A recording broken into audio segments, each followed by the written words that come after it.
Coffee with Keto Simple. My name is Dustin. I'm so glad you're here.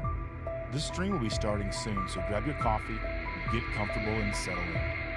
We're building a strong and supportive community, so say hello in the chat, ask questions, and feel free to use super chats if there's anything that you want to see highlighted. Thank you for being here and being a part of this journey. Let's keep it positive and respectful as we connect and grow together. I can't wait to get started.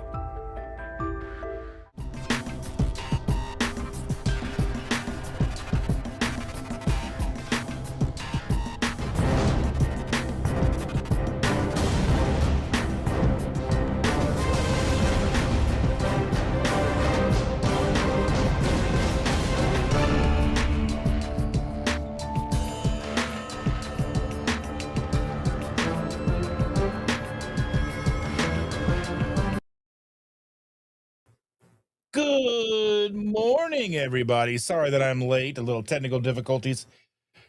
Just to start the morning off right, it wouldn't be a Sunday morning coffee without some sort of technical difficulty, something going wrong. But we're here. We're having a good time. How are all of you? I hope you're doing good. There's a little bit of snow out there today. We have a little bit of snow, not much, just a dusting. But anyway, I just want to go ahead and start today with honesty. Not that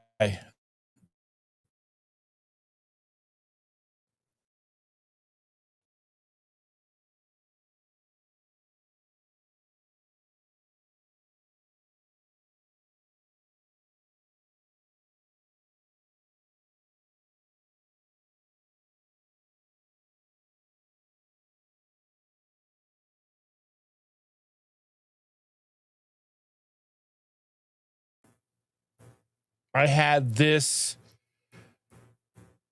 funeral to go to on Tuesday, and I pulled out my dress pants that I had bought because I had gained some weight in the last year or so. So I had bought a pair of dress pants, and I threw those on, and they didn't fit me. The new ones didn't fit me. So here we are. I haven't plateaued. I've gained weight. My clothes are not just tighter. They're all that. The mirror doesn't lie. And as somebody who preaches about sustainable eating, metabolic health, and emotional awareness, that stings more deeply than I ever thought it would, right?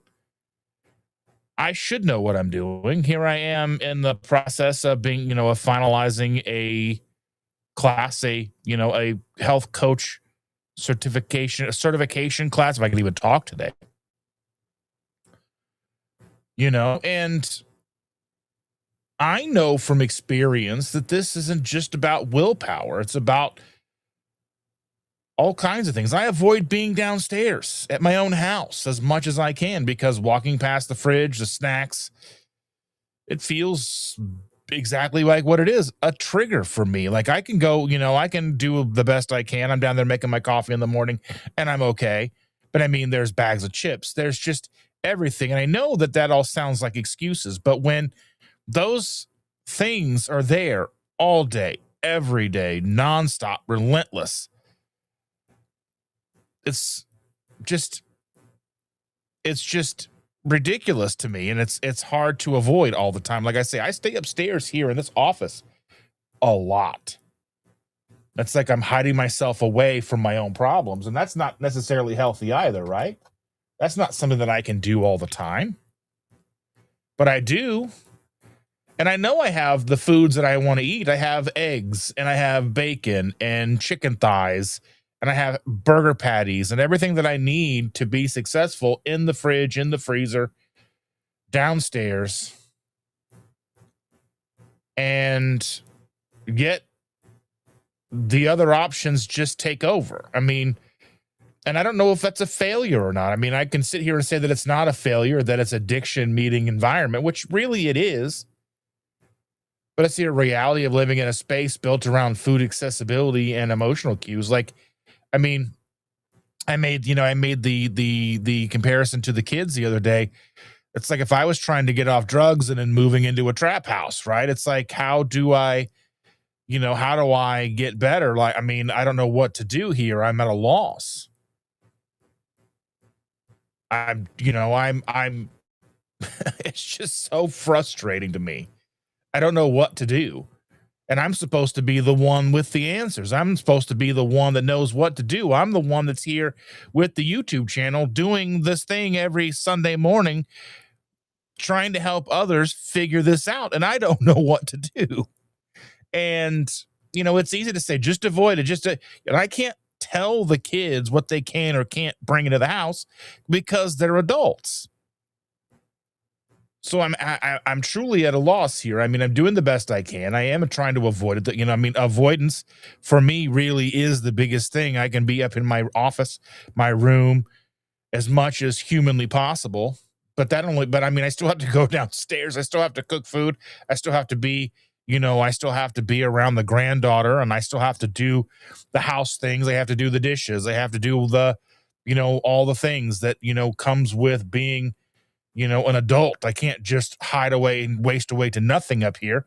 I still have to interact with the kids. I still have to be a human being, and, I don't really know, and Amy's talking about the stress and, yeah, I mean, the last couple of weeks have been kind of stressful. I wasn't sure if I was going to be able to get, and I knew that the stress is always there. So I was able to get my my final stuff submitted for my class.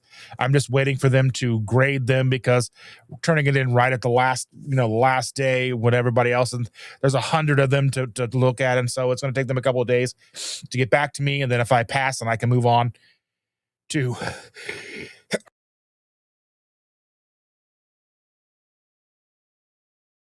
Whew, excuse me, had a big sneeze. But then I got to wait for the test. Then we have 3 weeks to take the test because we can take the test 3 times. And if we fail the test, then we got to take it again the next term. And I don't know if they're going to charge you again. I don't know what's going to happen with that. Sorry about that. Yeah. But anyway, let's jump over to these comments that you guys got here. Who was all here today? I know I've got a lot of lovely people. Brian Dish is here already an hour ago. Mr.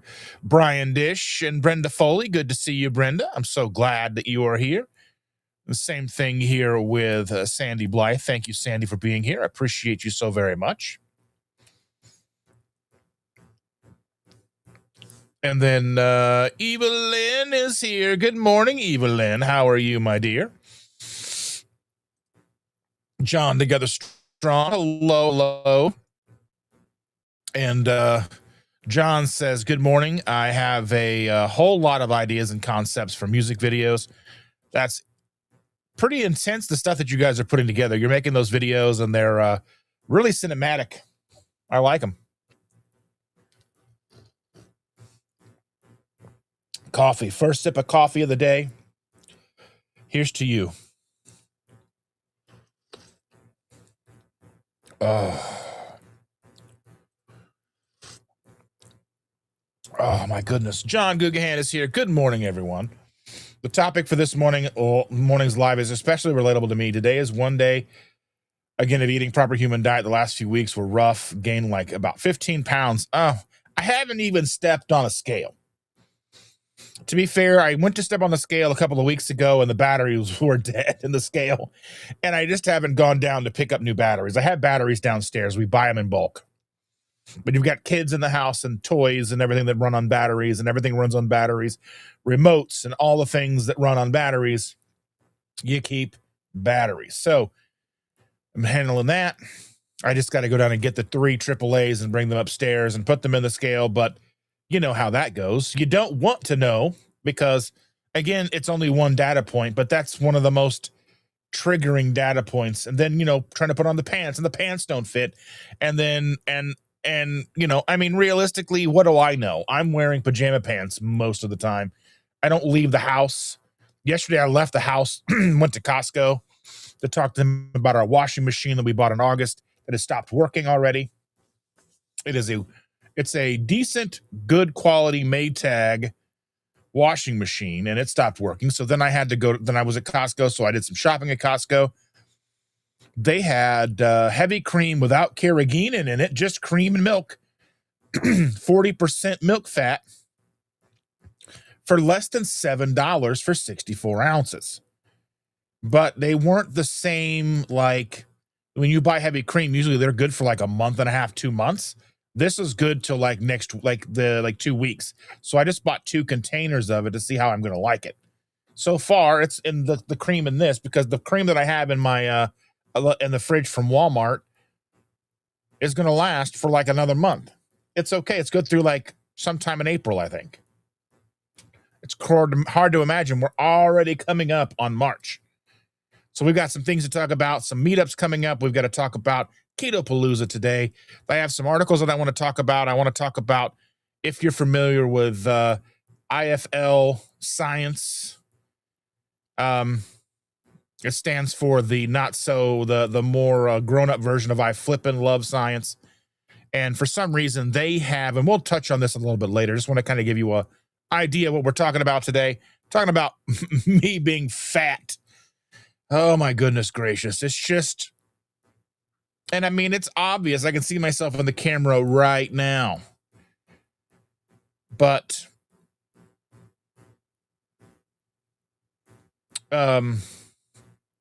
yeah. But I want to talk about those articles because it seems like they are coming out with like anti-low carb, anti all these different things. Like if you think low carb is healthy for you, think again. There's all these studies that show low carb. Hold on, time out. Let's take a look at this. We can take a deep dive, see who's writing it, what else they write, what's their viewpoint? Are they, like what's their bias? There's a lot of things to break down there. And I saw another article yesterday, and then I get into the comments of that article, but it was it wasn't IFLScience. It was a different thing. And obviously then we had, oh my goodness gracious, what was his name? Anyway, a prominent guy who's calories in, calories out guy, calls keto people zealots and all that stuff. And I'm sure you know who I'm talking about. He was in there. Yep. Here come the comments. But anyway, I digress. But yes, John, it's very relatable. Wrestling a large iguana. Welcome, Rick. I'm so glad that you are here. Rick.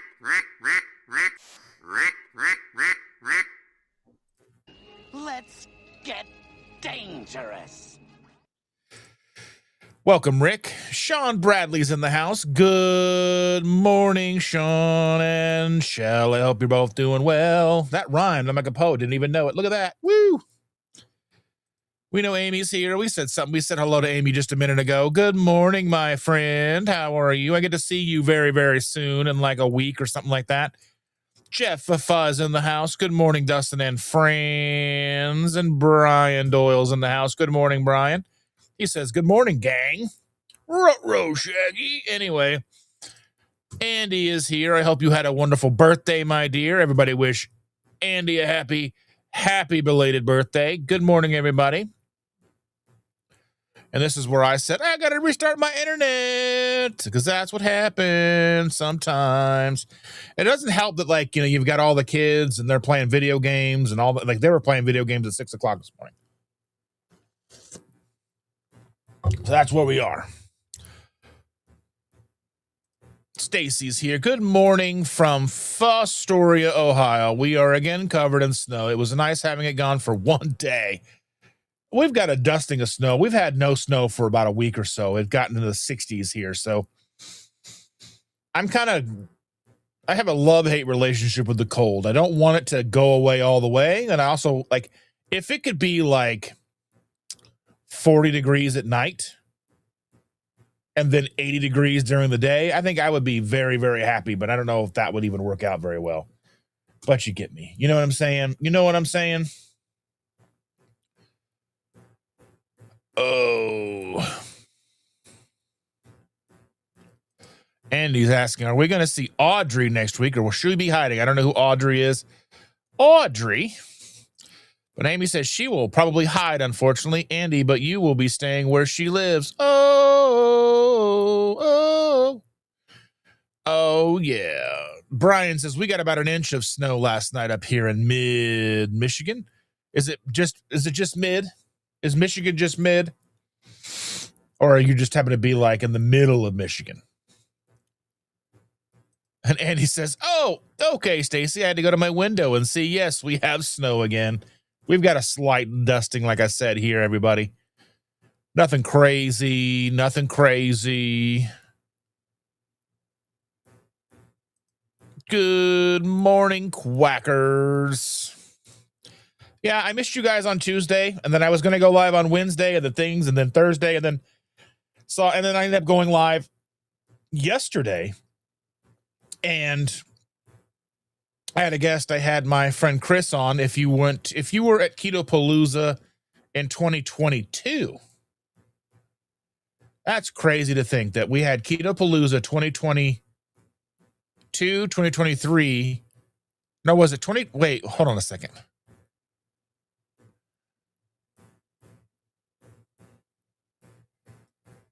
Let's see. There was no Ketopalooza 2024, right?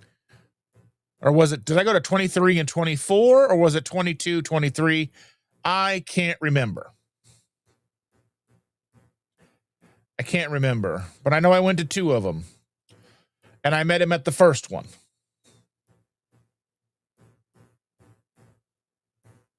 The first one I went to. He and his wife at the time were there. But I know there was no Ketopalooza 2025. So I think it was, yeah, so it was 23, 24. Yeah. Okay. So I met him in Ketopalooza 2023. And then he was not there for Ketopalooza 24. Okay. So I think my math was off yesterday when we were talking yesterday.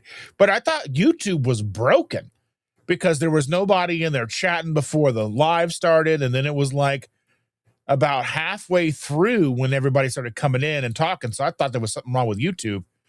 So I was just letting it roll,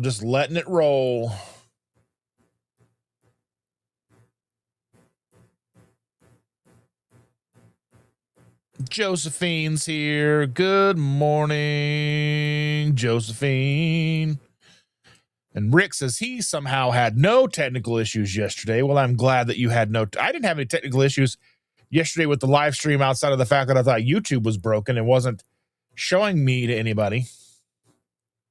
I had like very low viewers. Nobody was commenting. It was kind of strange. And not that I have a lot normally all over the place, but, you know. Metabolic health. That's right. Oh. Yeah, I mean, that's the thing is like there's just things like bending over is more difficult. Like my back hurts today. I don't know what's going on. I'm just a mess. I'm a mess.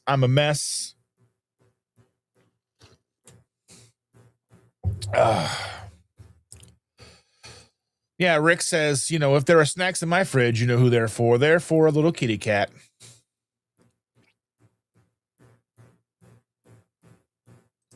Oh, yeah. I love that Evelyn is so paper crafty because I love that. Because my granddaughter goes through notebooks like a crazy person. And she colors like she's mad. She colors like she's angry at the coloring book. Like she got a coloring book yesterday. I wish my camera would stop doing that. But she goes and she's trying to find the shoes in the coloring book, and she's like, I'm like, coloring is supposed to be relaxing, and she's going at it like it owes her money. Yeah, banging your head is good for cardio. Bang your head. Yes, indeed. Stress and cortisol, 100%.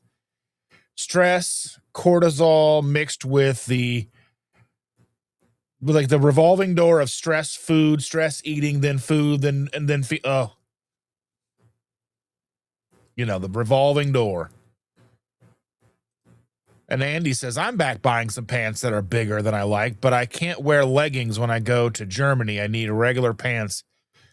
So does Germany have a no leggings policy? Are they going to you're going to take your leggings at the border? Or you just don't want to wear leggings in Germany? Going to wear your lederhosen? That's probably offensive in some way, shape, or form, and I'm sorry. And Andy. Uma, Oprah, Uma. Anyway, Dustin, I've been gaining weight too. You have a lot of stress in your life, and that can. Yeah, I had to go to the laundromat yesterday. So here's the fun of the laundromat. I take a basket, a big full basket, which is 2 loads at the laundromat and the big Speed Queen washing machines, right? And well, good night, Josephine. She says, it's my bedtime. I didn't know, and I took my last sleeping pill. Need sleep, hopefully feel good in the morning. Fingers crossed. Stay strong. Less stress, more smiling night. All. Well, have a good night, dear. We'll see you again real soon. And I put the first load in. And I'd never been to this laundromat before, so I didn't know how it worked. I haven't been to a laundromat in decades. Luckily, you know. And I go in. I take a $20 bill with me because I'm just doing like what I think is going to be 1 or 2 loads. And so I go and I look at this thing, and it runs on cards. And I put my $20 bill in there, and then it gives me the card, and then I realize I can't use the card to run the dryer. So I guess I'm just washing the stuff today, bringing it home to dry. So that was a thing. So I start the first wash load, and then I go to start the second wash load, and then I put it in and realized once I sat down and it was running that I forgot to put detergent pods in the second load. So then I had to wait for those to be done and then rewash the second load again with the detergent pods in it. So then I'm going to take 6 loads back today. It's like, and we always have like a backlog of laundry. Always. We always have like 6 to 8 loads of laundry that need to be done at any given time. Just for Chandra's clothes. Just Chandra's clothes. I don't know what she's doing. I don't know how much she wears so much clothes. But always with her clothes, there's always like 6 to 8 loads of laundry that need to be done that are her clothes. I mean, it doesn't help that she primarily wears hoodies, and she wears 1 a day, and she's got a lot. So that's just difficult because they take longer to wash and dry. But anyway, so I'll take those and I will figure it out, and I'll wash those and then dry those, and then I'll bring them home. And then I've got to call the Costco place on Monday, because when you buy an appliance at Costco, you have a 90-day return policy, but they do give you 2 years extended warranty. So hopefully whatever's wrong with this appliance is under that warranty. They'll come out and look at it, maybe fix it. And then it'll be running again, because what I think it is if I'm reading the error codes correctly, is the latch. It's a top loading washing machine. I don't understand why it needs a locking latch. And I don't understand why it needs a locking latch outside of the fact that it's there to break. So then you have to get it fixed. And the latch, if you do it yourself, is like $80. Or it's the control board. The control board is the same price as the washing machine. So no thanks. I mean, I got it on sale for like $450 at Costco. I had to go and pick it up myself. If I ordered it online and they delivered it, was $600. So I went and picked it up myself. It's worked for 6 months. Pretty good.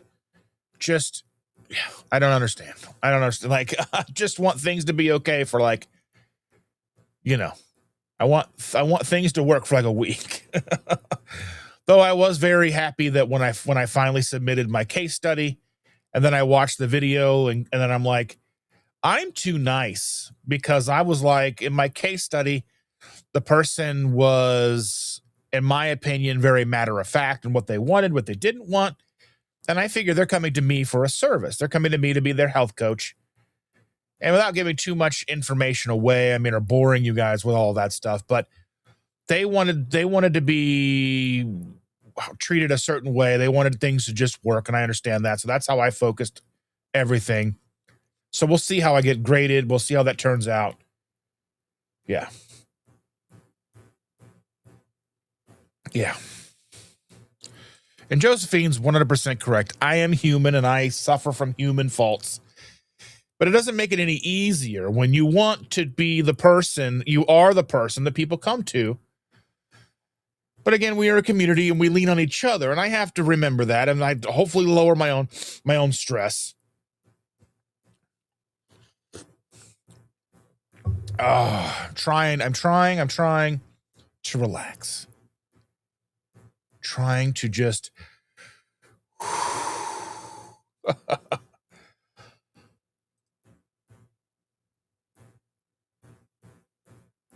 I mean, Rick, I mean, you know, like the thing is like, I wish I knew why anyone would crave duck food versus tasty meats. I love meats, but I have food addiction issues. And I mean, it's not ideal, but it's the way that I'm wired. I struggle with it. I fight it. I win and then I lose, you know? And Brian's saying these medications cut the food noise and allow me to eat like a person that does not have obesity. I would be much better off and have considerably less food noise if the foods weren't in the house. Like if my only options were chicken, eggs, bacon, burger, maybe some vegetables every once in a while, and that's all that was in the house, I would be better set up for success. But alas, the last couple of weeks, I've had some apples. I've had some grapes. And I'm not mad about the apples or the grapes, even though, okay, so here's something that I've seen about the apples. So our granddaughter loves these cosmic crisp apples. She loves them. She takes 2 bites out of them and then sets them down, and then they sit there for a couple of hours, and they don't brown. How weird is that? They don't turn brown. Like, I remember being in elementary school, and I talked about this with Shander the other day. I remember being in elementary school, and they would have the apple slices for us, and they'd be sitting on paper towels that had like a citrus, like a lemon juice mixture soaked into the paper towels to keep the apples from turning brown.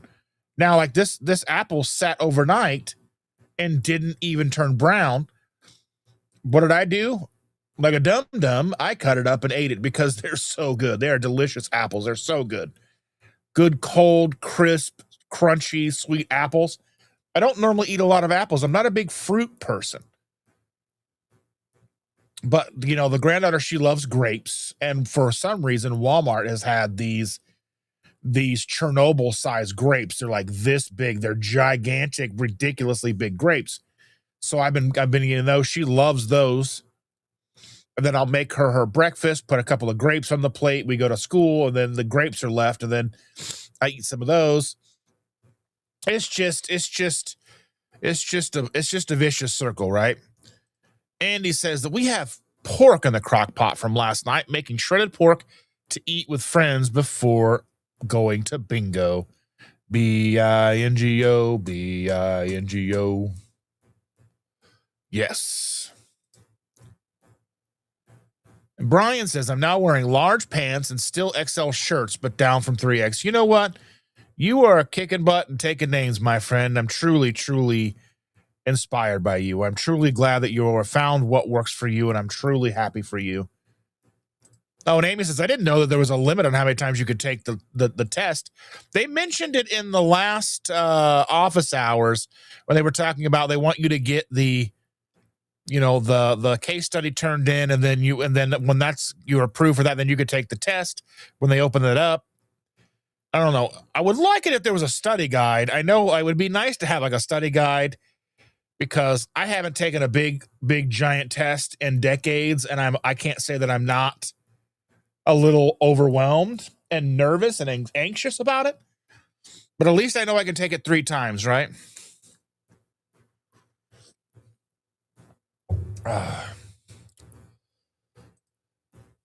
Yeah, I would love, this is a thing that I have planned. I want to get out and go for walks and such, but I mean, it's been cold with all the fun snow and everything on the ground. So hopefully this will get cleared up and I'll be able to start going outside and kind of getting some exercise and just getting some movement, KPL 26 or bust. Woo!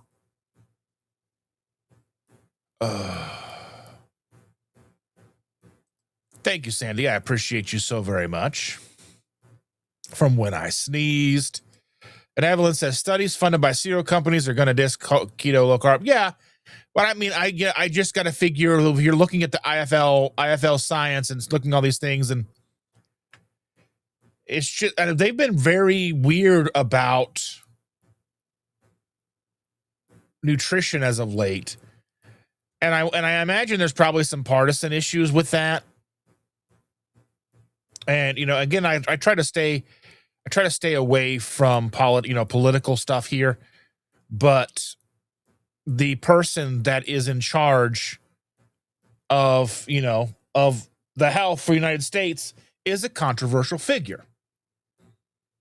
That's a fact. He's a controversial figure. Either you love him or you hate him, and you think everything he says is wrong, or you think everything he says is right. He's controversial. And with a controversial figure, people are going to want to go against whatever he says regardless, which I think benefits us zero. Because we are fighting for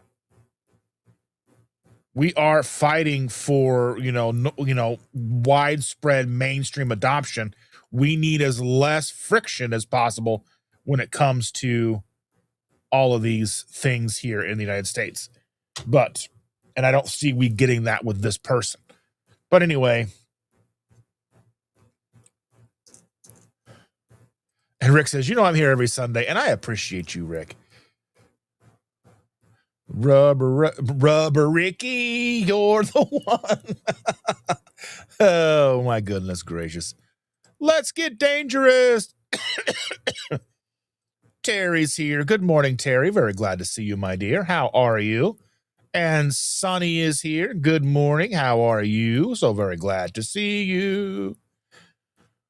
I feel like I haven't seen one of your lives in a long time. Oh, my goodness. I feel like I'm just being pulled in 1,000 directions.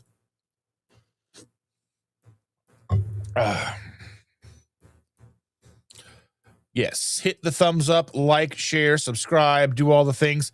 So I hit a milestone with my channel this week.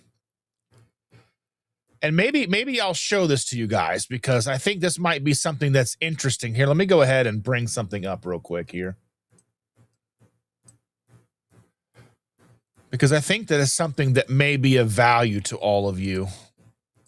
I'm not going to hide anything. Normally I would hide specific things, but I'm not going to hide this. I'm just going to show you the dashboard here so you can kind of see what's going on, because this is crazy to me.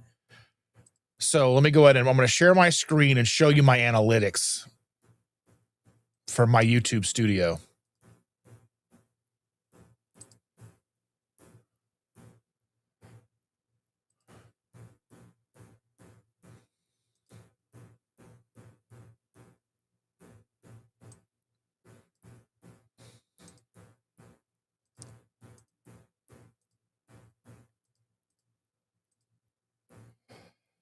All right.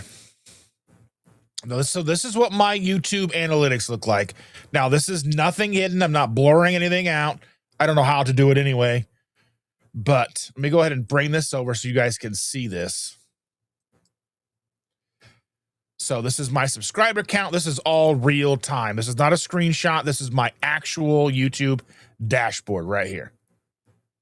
So you can see like the comments that are coming in. You can see videos and all the things, like all the things coming in, like new subscribers. You can see everything that I see, right?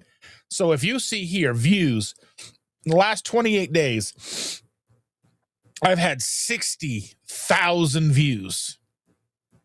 That's insane. I normally average about 1,000. I've been averaging about 20,000 views. So I'm up 3x. Watch hours haven't really changed. The estimated revenue for the last 28 days is $87.53 for 60,000 views. So if you're ever wondering how much YouTube is really going to pay you, it's not much. But see, here's where this all comes from. This video right here, 35,000 views, almost 36,000 views. I've gotten 51 subscribers off of this video. It sat dormant. So I released this video. When did I release this video? November 23rd. And you can see like the views here.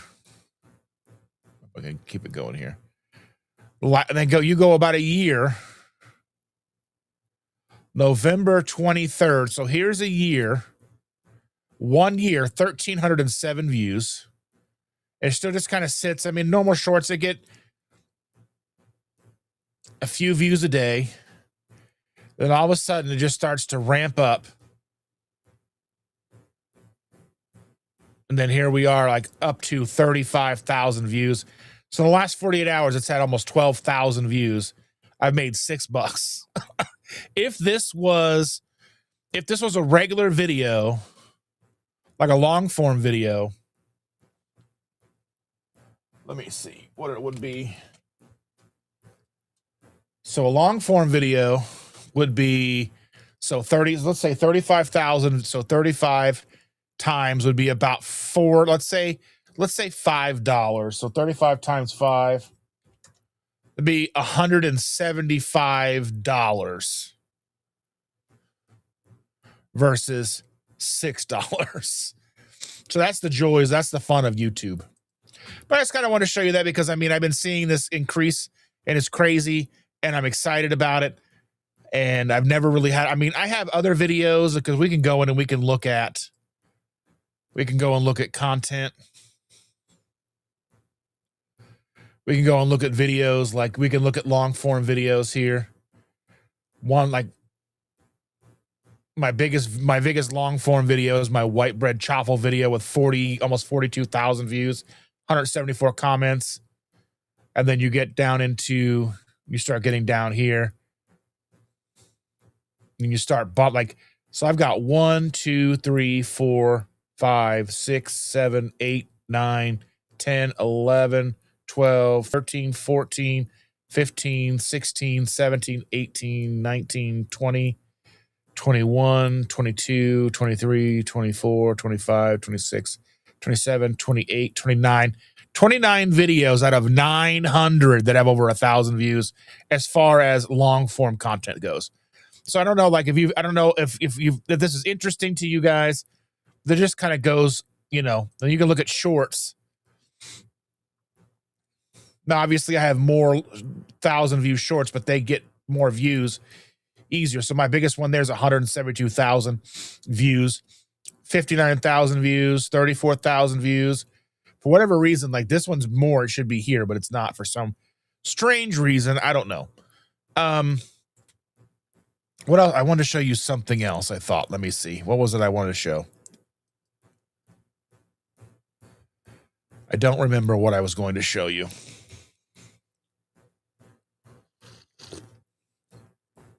I don't know. I'll think of it. Maybe I won't. I don't remember. But that's just a quick look at YouTube and what it looks like. 6,755 subscribers currently. It's pretty crazy. Pretty crazy to me.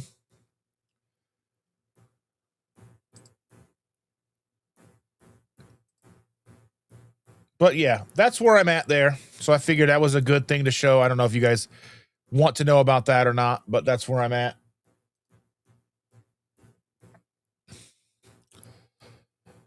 But I'm glad to see all of you here. Good morning. Good morning, Cynthia. How are you doing?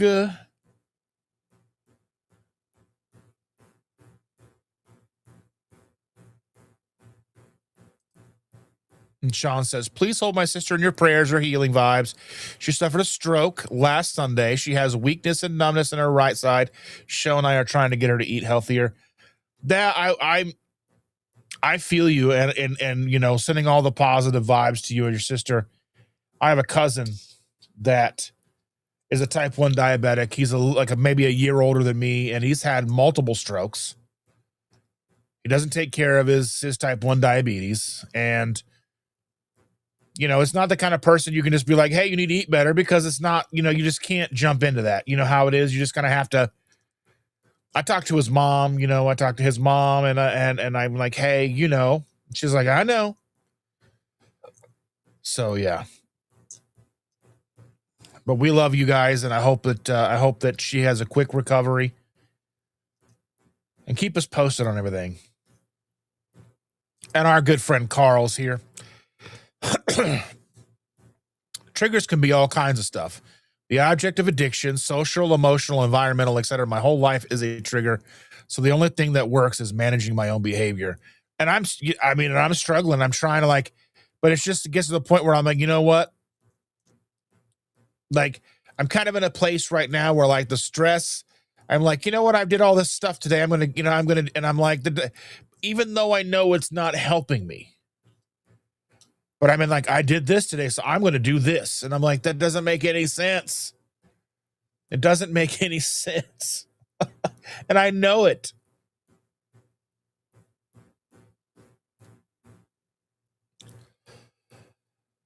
Oh.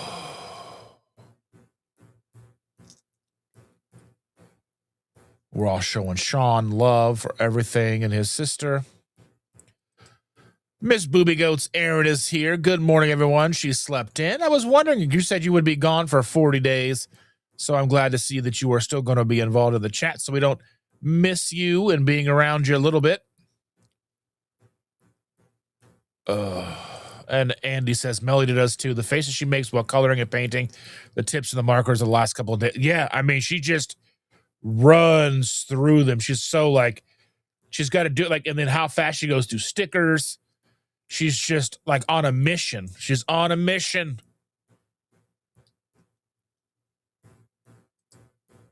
I would love to just go in and get a Speed Queen washer for our house. I think if I ever buy a house and we're putting together all the stuff and putting what we want in, I would like to have one washer and 2 dryers. Because I feel like the dryers take longer. So if you can wash a load, throw it in the dryer, wash a second load, throw it in the dryer. By the time you kind of get through that, the first dryer load should be done. So you can kind of just keep them going. You know what I'm saying? And Rick says, I haven't weighed myself this year. Maybe I should do it now. Yes. What do you have to lose, Rick?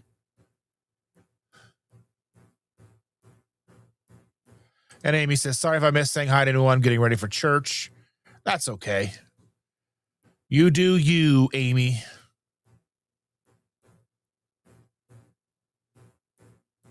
Aaron says, I fasted 2 days last week, and now I'm losing. I also started exercising again every other day. I haven't done a yearly fast yet this year. I need to plan one.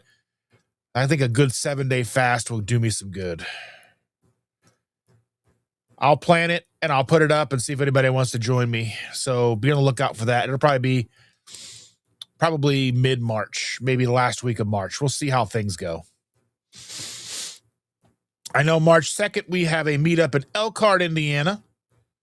It'll be me, Chandra, Amy, Andy, Susan, Stacy, Ken, Joe, Rachel, and I'm sure plenty of other people. I think we're going to be picking up Lisa along the way. So that'll be fun. So that'll be good.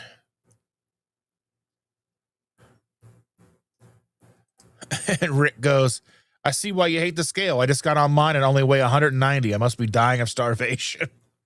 Yeah. Aaron says, woo, I sold a couple of mugs and t-shirts yesterday. I love it.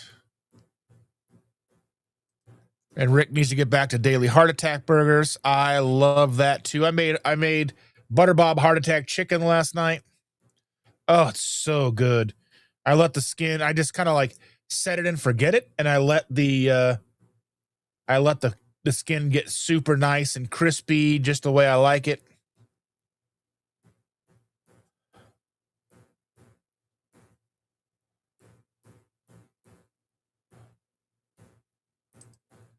And Aaron says, I like how meat is very healing and learning about highly palatable foods.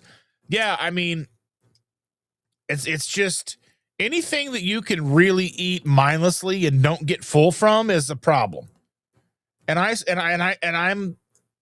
struggle. It isn't a true addiction. It's not a willpower. There's some willpower involved, but it's just one of those I stress, just like when we talked about with our friend yesterday with why my brain is just completely shut off. Chris, we talked with Chris yesterday. He had a heart attack. If you haven't had a chance to go back and listen to that, he had a heart attack 2 weeks ago out of nowhere. So go and take a listen, go and take a look at that. It's only an hour and 20 minutes long. An emotional ride, I think, but an important one. I just think, it's just, I don't see a life without them completely. I don't think that that's necessarily a possibility for myself. I mean, just being 100% realistic. But I don't know. I do the best that I can. So, yeah. Evelyn says daily heart attack burgers. That's a lot. It really, really is. Come on, coffee. Come on, Eileen. Yes. I need coffee. Coffee is my favorite.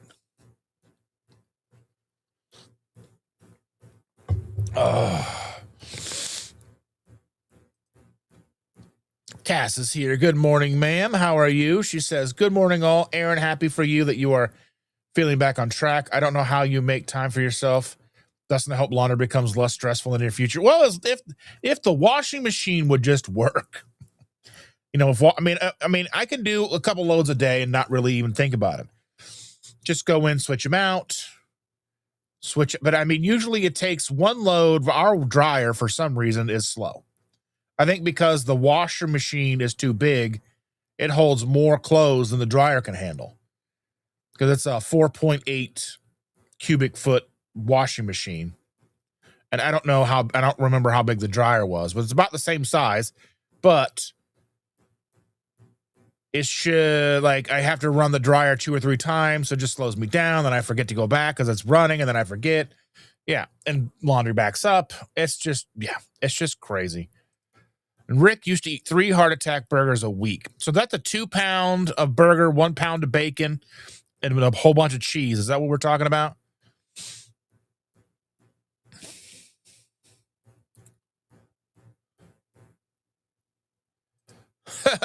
Aaron says, Cass, please tell me you just changed your name and didn't start another channel.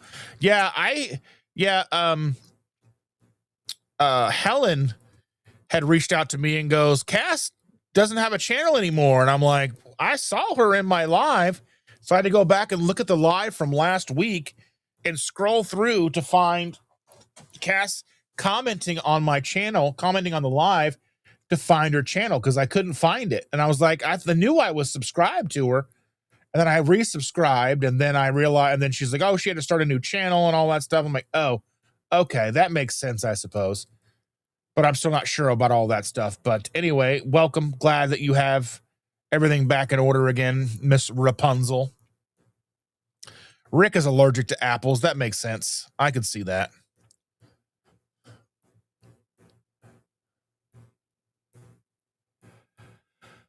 Oh, my goodness. Andy, I think you're right. It's not, it is weird. I don't know how. I don't know. Can you look them up? Why do apples not brown anymore?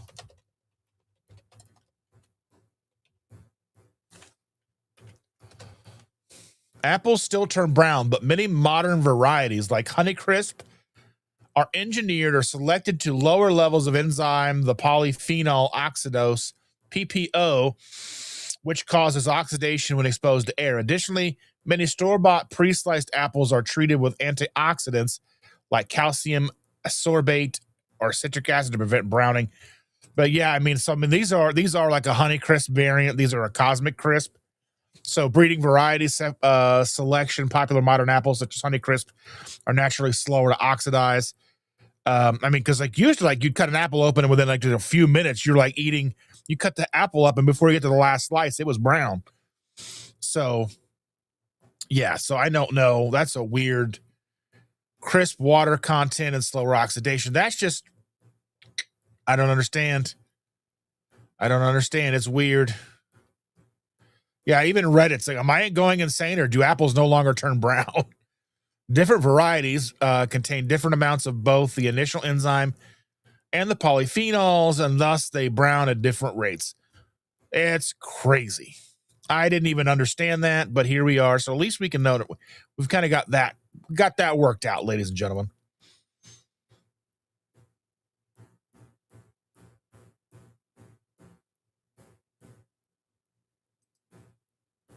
And Brian says, consider this, what if it's not the food, it's the brain and the faulty signaling? I mean, realistically, it comes down to when I'm eating better, I have less issues. When I have more control over what I'm putting in my body, I have less issues. Like when we were relatively clean keto for years, I had no issues walking to the grocery store after a few months. And the first few months were really rough because you're walking past the cookie aisle, you have to go around the store. So you're still seeing the things, and there's displays everywhere. And there's like right now I go to get eggs at Walmart, and back by the eggs, there's these carts with all of the discounted stuff from up front, all like the baked goods, the breads, the pies, the cookies, and all that stuff that are discounted.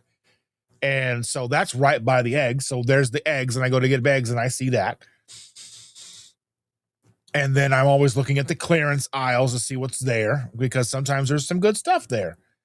Most of the time it's been a lot of alcohol, which is kind of strange because I guess younger generations are drinking less and less. Like our kids barely ever drink. Even at 21, they weren't drinking. Like I know being a Gen X kid, as soon as we turned 21, it was like, it's time to drink. But I mean, I don't drink now, but I did for a couple of years. But I mean, it's just the thing now, like kids these days don't drink, but I think they're more apt to do other stuff. Like young kids now may not drink, but they're more prone to, medicinal things or, like herbal supplements, if you will, whether you're in Michigan, Ohio, Illinois, not Indiana for some weird reason. Oh yeah, because Lily's here. But all that stuff, I think they're more prone to be okay with those things, vapes and stuff. But yeah. And Rick says, apples, peaches, and pears make me ill. I love like a good like peach cobbler. I'm not, I remember eating peaches as a kid in the can. They were delicious. Seedless watermelon gives me horrible gas and diarrhea. I think that just comes to the fact that you don't eat a lot of those foods.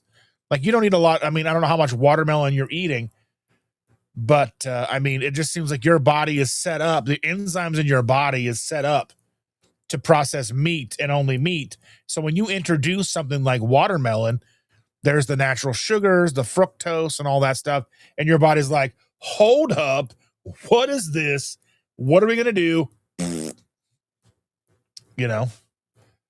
Helen says, I'm not doing carnivore or keto. I'm just eating twice a day what I want to have, but portion control and walking 20,000 steps a day. That's a lot of steps. That's like going to Disney every day. That's crazy. Like I remember going to Disney and hitting like 25,000 steps a day. That's a lot of steps. But welcome, Helen. Glad to see you, my friend. Store-bought bananas also make me sick. I imagine it's probably the glyphosate. There's probably something sprayed on them. And you don't spray things on your bananas, right? I mean, Rick's bananas. You can put the comma where you want. The apostrophe where you want there. I did not know that Dr. Boss had a new video. I've been so crazy busy. I saw that there was a video with Dr. Barry and Kirk Cameron. Like, that's a weird combination to me. As an 80s kid and growing up with, Mike Seaver and now seeing like Dr. Barry hanging out with him, that's weird. That's weird. I never thought I'd be like 1 degree of separation between myself and Mike Seaver. But there you have it. I don't know. He seems to be and I'm not trying to be mean, but he always seemed to be a little like woo. But I mean, his sister's a little weird too, but that's it. But I loved her on the Fuller House and all that stuff.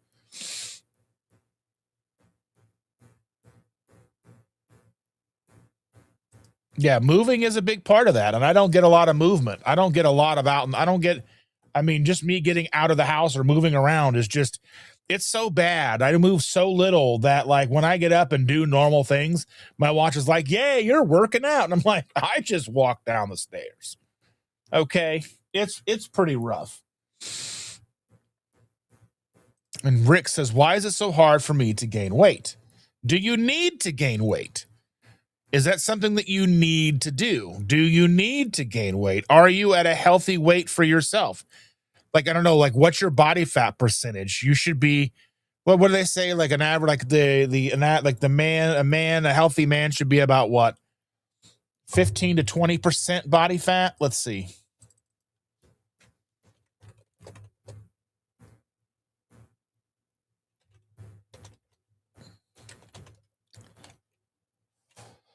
For a man,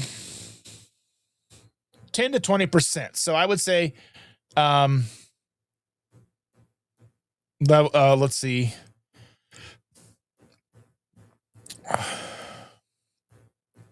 So I mean, if you're anywhere between 10 and 20%, I mean, I would say if you're below like 15%, I mean, because you want to have a good amount of fat, your body requires it. So I don't know what your body fat percentage is, Rick.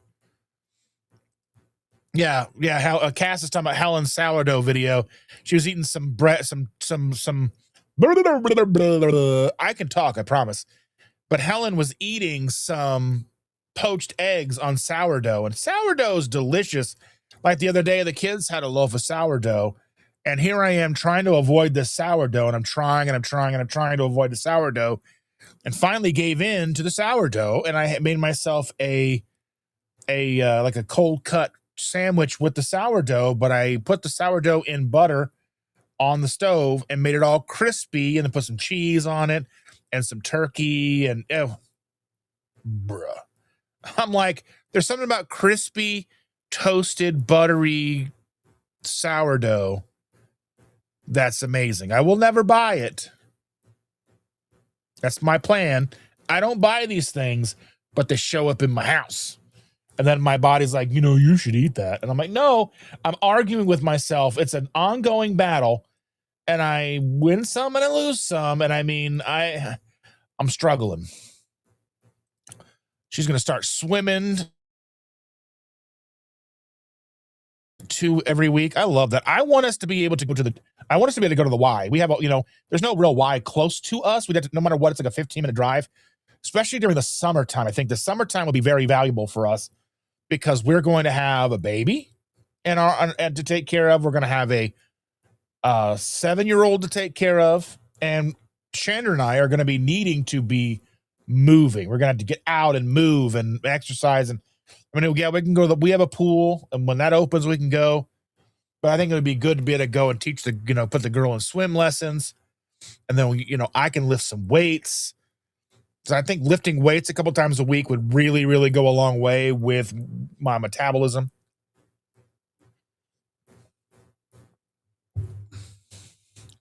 John's Gugahan is out of here. He's going to watch the men's hockey gold round game. Have a great day. We'll have a good time.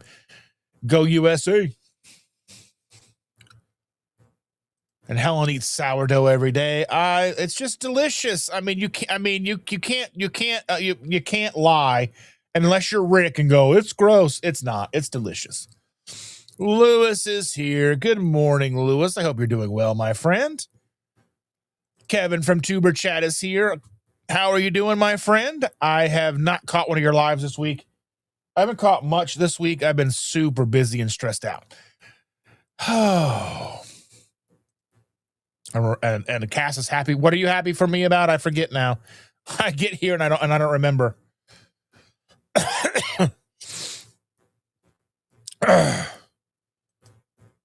Helen, I eat less now and I'm eating normal than I did on carnivore. Are you feeling satiated? How are you feeling? Are you feeling okay? These are legitimate questions that I need to know. Kevin, what's your Reddit? Do you have your own Reddit? Do you have a Tuber Chat Reddit? Let me see if I can find it here.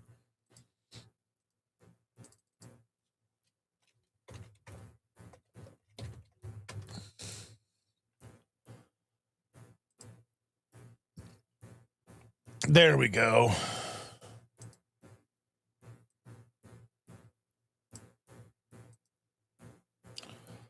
I have joined.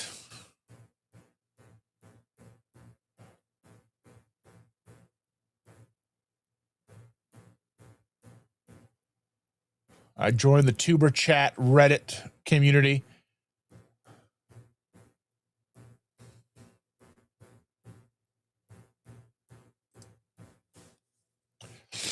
All right. Amy's got to run to church. Have a great day. Be safe, my dear. Because if I have snow, you probably have snow. And farmer. I'm gonna lick your boom boom down. Funny story about that. He was in jail the first time that hit. He was in jail and saw it from jail. Weird. When that music video hit, he was in jail.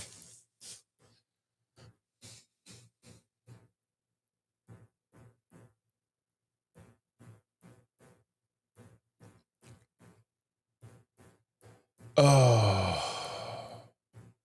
Cindy is here. Good morning, Cindy. Better late than never. Hey, I was late. It's fine. It's okay. We're going to be here. Holly is here. Good morning, Holly. How are you doing? Happy anniversary to Cindy. Everybody wish Cindy and Brian a 200th wedding anniversary. They are so good together. So glad they've made it 200 years. It's gorgeous to see that kind of longevity and love, where love just stands the test of time. But we love Cindy and Brian. I hope they're both doing very well. Well, Cindy's here. She'll tell us how she's doing and where I can shove my 200 years, I'm sure. But you understand, you know.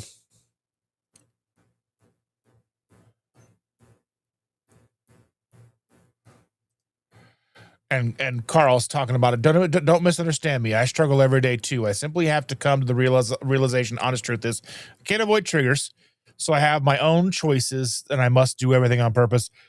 I'm doing that. I'm trying to navigate my way around this. I'm trying to see where I can get a foothold in this house. I'm trying to stay up here, trying to stay out of the kitchen. It was easier when I just didn't live in the house. I mean, I lived here, but I was gone all the time. But I'm not in a situation where I can do that now.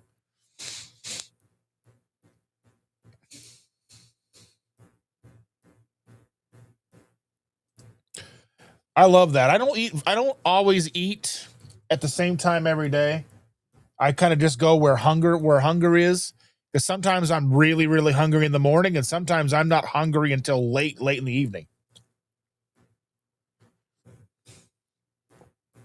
I probably should feed into that. And Cindy says, when we had all the kids living with us, I did only our laundry. I only do our laundry. Now that's not to say that I don't switch laundry, like take what's in the dryer, put it into a basket, take what's in the washer, put it into the dryer, because I have to move things around, but I only do Chandra's and Mai's laundry. Now I'll do the girls' laundry some because her stuff gets mixed in with ours, but I only do our laundry. But Chandra still creates so much laundry.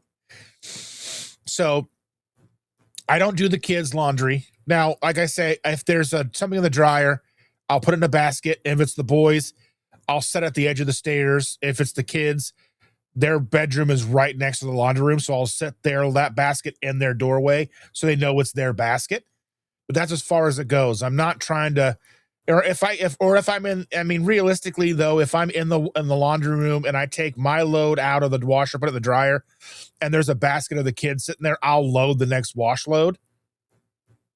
That doesn't hurt me. I don't go looking for their laundry, but if they have a basket sitting there waiting to go, I don't have a problem with putting whatever is in their basket in the wash. Just like I don't have a problem switching a wash to the dryer into a basket, because it all has to happen.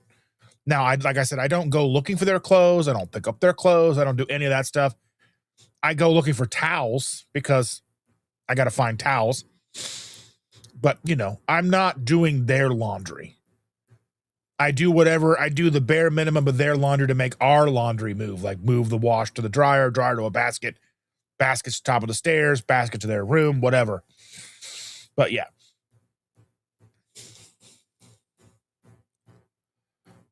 So just trying to keep that going. You know what I'm saying? There we go. There's Jerry. Trouble has arrived. Trouble has arrived. Hello, Trouble. How are you doing, Jerry? Good Sunday morning, Dustin and gang. That's right. Trouble is here. Steadfast is here. Good morning, folks. Bracing for a biggie snowstorm here in Delaware. That's going to be crazy.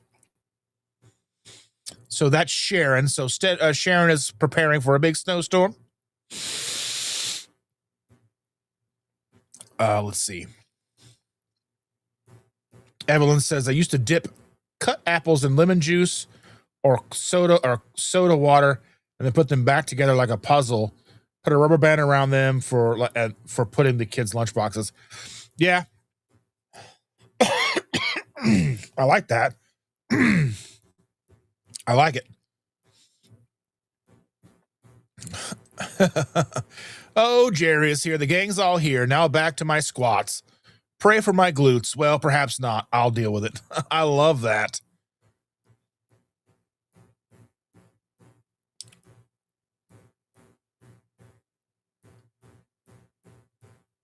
Trying to get through to all these comments.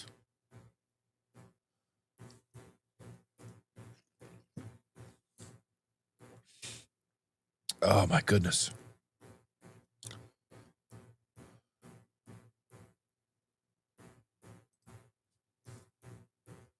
I mean, I would like to have somebody come out and be carnivore or keto that isn't and hasn't been known to be a little wackadoo. I mean, we keep getting people like Mike Tyson is coming out talking about eating whole foods.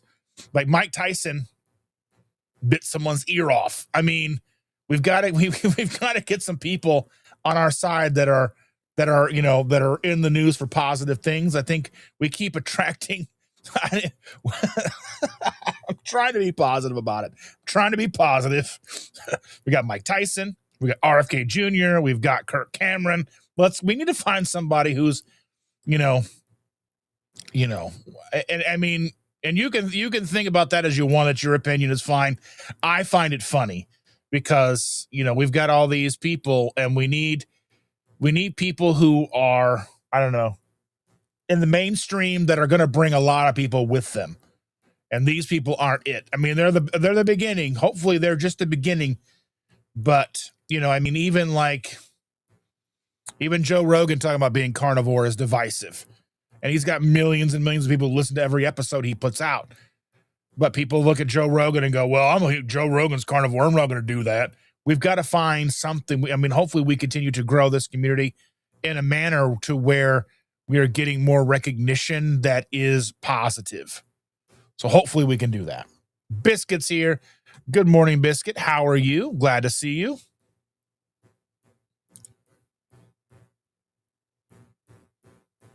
I mean, outside of being a Christian, Kirk Cameron's weird, okay? You remove the Christianity part of it, he's a weird dude. I mean, let's be fair.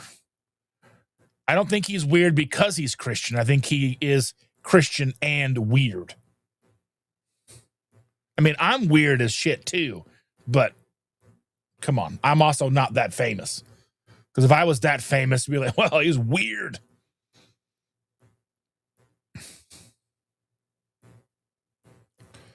Yeah, I saw that. Yeah, so she had her breast implants. She's been talking about having those removed for a while. I thought she had them removed a while ago. I thought they were already gone, to be honest with you. Because she had talked about it a long time ago. So I thought it was something that she did and didn't really publicize.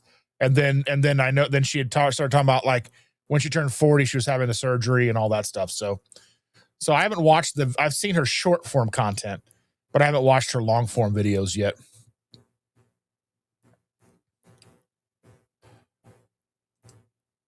There we go. There's Lisa. Good morning, Lisa.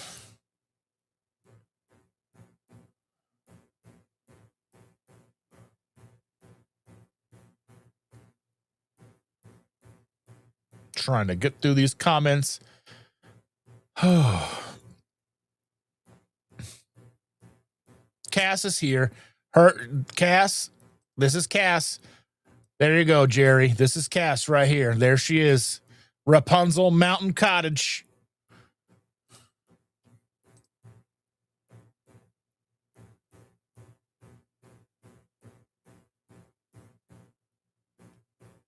Oh, thank you, Cass. I appreciate that. Thank you so much.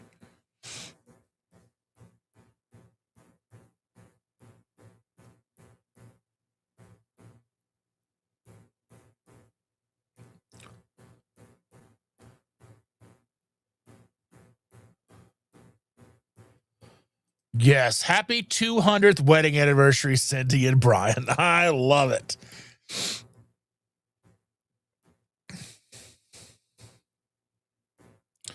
Terry says I turned the heating blanket up on my husband, so hopefully he stays tucked in for another hour or two. I don't like the heating blanket on me, but I do like it kind of tucked up against my back. I like having just a little piece of the warmth, but I don't want it on me. And Cindy says, I must say I look damn good for someone married 200 years. You really do. You are, I mean, for being, 250 years old, you look amazing. You don't look a day over 180 years old, okay? Anyway, I love you, Cindy. I'm glad that you could take a joke. There's Mr. Nashville. Hello, Chris. How are you and Ash doing, my friend? And where's Mel? Hope she's doing good. I haven't seen her in any videos in a while. If you haven't, Chris put out a video yesterday. It's fantastic. I watched it twice. I watched it with 2 accounts, so he gets 2 views. I watched it's a grilled cheese sandwich video with the tomato soup. I may just have to try making that. I think I have some organic tomato paste in the pantry. I just bought 5 dozen more eggs yesterday. I've got plenty of heavy cream. I think I have everything to make his soup, and I think that'll be fantastic. I think that'll be delicious. If only he would put his carnivore Ritz crackers into production so I can buy them by the box. I'd be a lot better off there. But that would go really, really good. How are those crackers in that tomato soup, Chris? That's what we need to know. That's where you need a short form video of that. Make my tomato soup and put these crackers in it. Yeah, tomato soup and crackers. That's a whole other thing right there. That's what I'm saying. Oh, that might make for a good, like with the eggs and the soup base, that might make for a good, like chicken soup, like a good thick, creamy chicken soup. Oh, yeah. But that's delicious. Look at that. Me getting hungry over here. Jenny is here. Good morning, Jenny. How are you, my dear?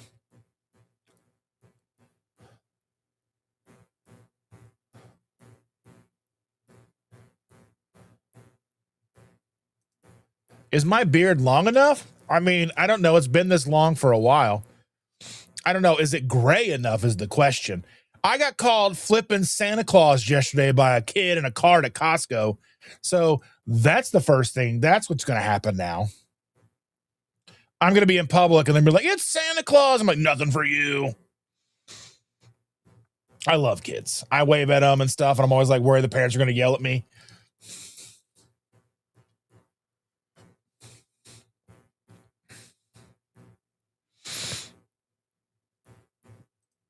Evelyn's asked if I have my ticket for KPO yet. I do not have my ticket for KPO yet. I'm working on it. I'm working on it. I'm poor. Let's see, Sharon. We have come the days of tube sock molding. Woman, don't get much. I don't know what's happening there. I don't know what's happening with that. And Helen's saying I eat mainly whole foods, but I also eat the odd biscuit and chocolate, but not addicted to carbs, sugar anymore. I'm very much like, if I eat a piece of chocolate, I'm eating a lot of chocolate. I can't. It's hard for me to just have a piece of chocolate.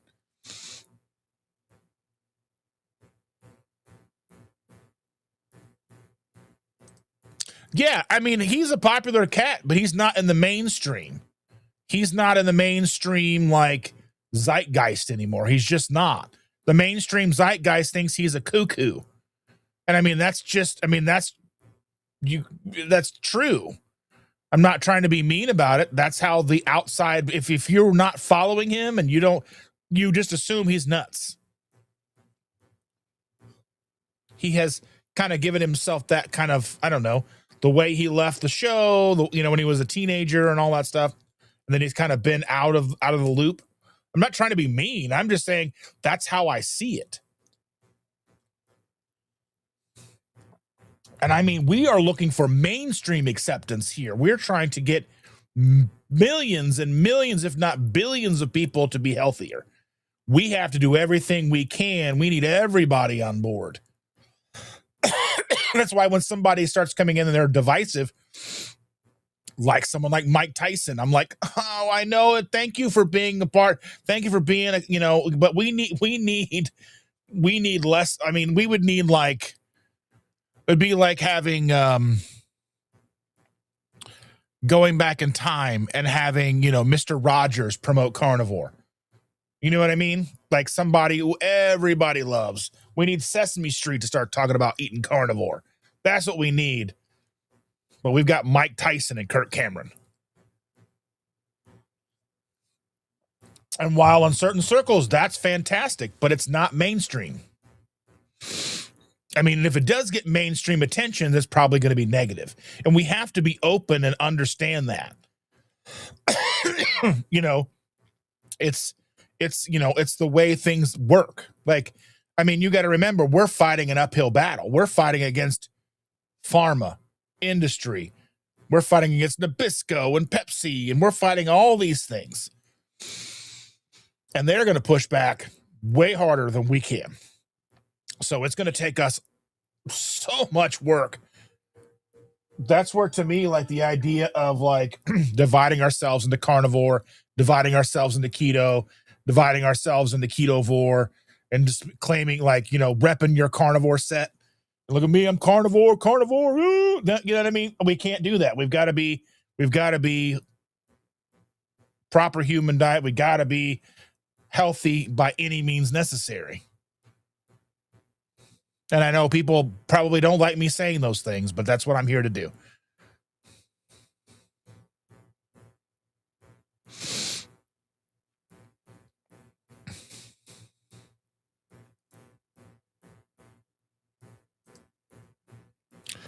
I would have Kirk Cameron as a guest if he wanted to. That's not what I'm doing here. We're not having Kirk Cameron, but he's going to be talking with Dr. Barry. Dr. Barry has a video of him talking. So that's out there. Somebody wants to put that video up. It's a Dr. Barry video in the day in the life of Dr. Barry, and he sits down with Kirk Cameron. Good morning, Lisa. And I mean, and I said something, the other day in Barbara's chat. I was like, there's a lot of creators out here who aren't genuine. There's a lot of creators in the carnivore space or the keto space, the low carb space that aren't necessarily genuine. I think there's a lot of hangers on. There's a lot of people out there who are doing it because they see that it is popular, and they're not doing it with the best intentions. And as soon as something bigger and better comes along, they're going to jump ship. We kind of saw a little bit of that with, we kind of saw that with like the sugar diet. Now, people didn't totally jump ship, but they were like, I'm going to try the sugar diet because it was huge. So, I mean, we've got to kind of figure out who is in this community and working in good faith, because I'm sure that there's a good number of the creators in this community, in this space, that are not what they seem. And I have my own suspicions, but I'm never going to name names because that does nobody any good. Because I'm not here to try to divide. I'm trying to bring people together. And, I mean, maybe I shouldn't say the things they say about certain, people on the outside helping us out or whatever, but that's just kind of what I see. I don't necessarily know if they're helping us or they're hurting us, because we have so much to do. We have so much ground to cover.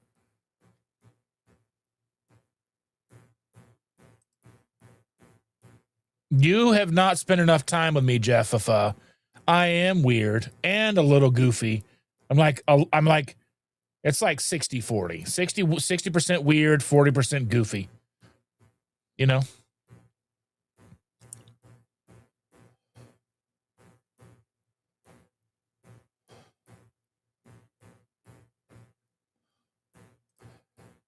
Jerry loves both Kirk. She loves Kirk Cameron and Captain Kirk.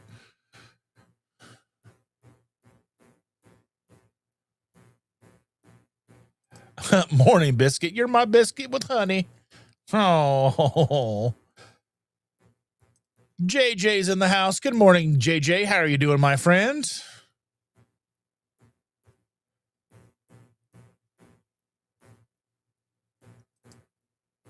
I mean, that's what we're here for, right? He says, "You're so kind, brother. We're doing good. Appreciate you watching." Yeah, that's what we're here to do. You know what I mean?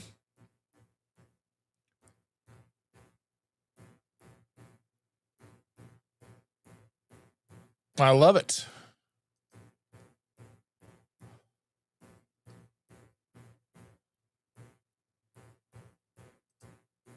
Yes. Crackers and soup short form. Awesome. Do you like, because there's nothing more like comforting. I mean, granted, when you sent me that picture of your grilled cheese, I was like, you're like, what goes with this? I'm like, tomato soup. And you're like, yeah. I was like, well, how's he gonna pull this off? But you did. And then, crackers, and it's like when I was growing up, like we had tomato soup and crackers all the time. Not necessarily, I don't think we ever really had Ritz too much. We had the saltines.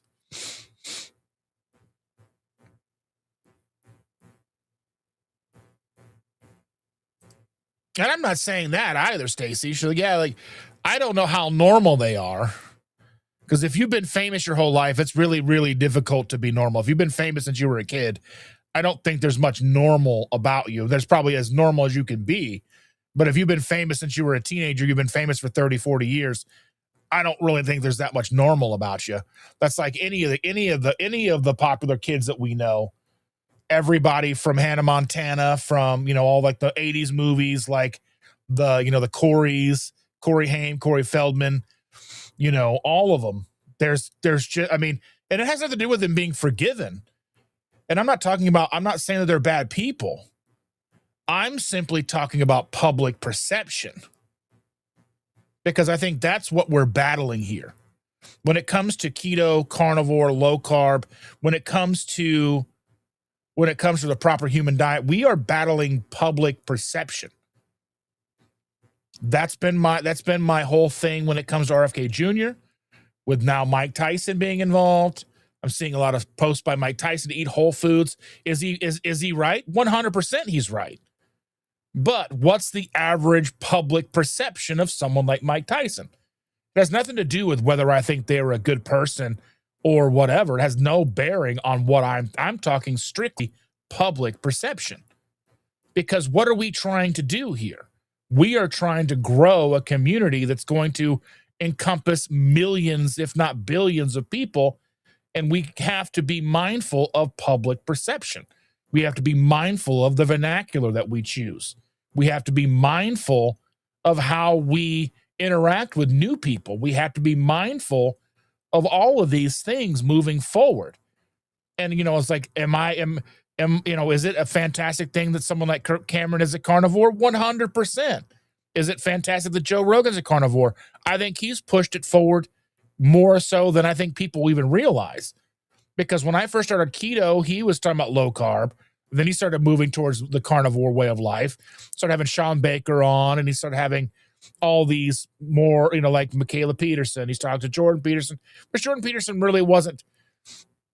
I don't think he really considers himself a carnivore. I think he was just doing that realistically just to survive. And I think we have to be mindful of public perception.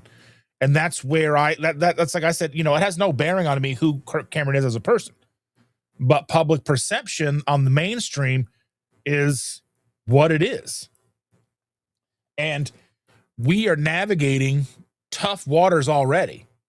We are navigating decades and decades and decades of bad data. We're navigating decades of propaganda against meat. That meat's going to give you a heart attack. That meat's going to kill you. That meat's going to make you fat. That meat's going to clog your arteries. We're already swimming uphill both ways without a paddle. So we have to be mindful of all of that. We have to be mindful of the perception, because if we come off as crazy, we're going to be discounted. because it doesn't matter how right you are if people think you're nuts. I mean, and that's just truth. That's not an opinion. If people don't trust what you have to say, it doesn't matter if it's right. It doesn't matter if it's factual. If they don't trust you, then they're not going to listen to you. They're not going to do what you do. They're not going to do what you suggest. So we can do all we can do and try to grow this community, but we have to, again, be mindful of our public perception. We have to be relaxed, cool, calm, and collected. We can't be like vegans out on the street screaming at people. We can't be in the grocery store preventing people from getting to the broccoli. Have sit-ins in the produce department. Are we doing that? Not yet. I mean, it might happen. We've seen vegans do that at the meat department, sitting in the meat department, letting people buy meat. But we're coming from a health perspective. We're having people come at meat from an environmental perspective. We have everything stacked against us. The deck isn't in our favor. The house is always going to be against us. The house is always going to try to win. And that's what I'm trying to say.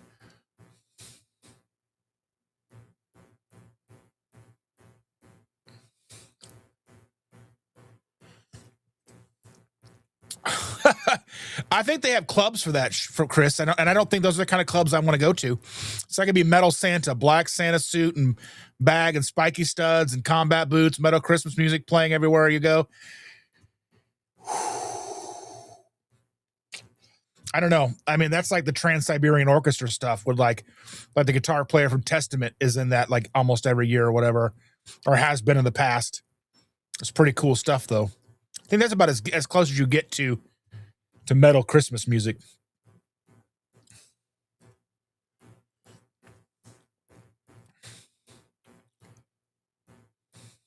Brenda Foley's here. Good morning, Brenda. So very glad to see you.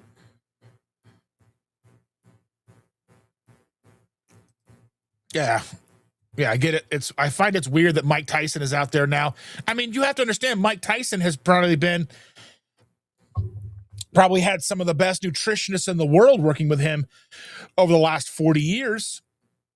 He was a professional boxer at like the age of 17, 16 years old. He was just ridiculous, unstoppable at 16, 17, 18 years old. And he trained and every single thing he put in his mouth food-wise was calculated and accounted for. So if someone like Mike Tyson is going to talk about nutrition, you probably want to listen. But Mike Tyson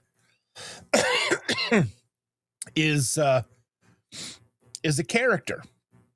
So we have to look at, what does the public think about him? Or is the public going to look that deep and go, well, he did train for decades and decades, and he is in his 50s now, almost 60s, and he's in better shape than 99% of the people in the country.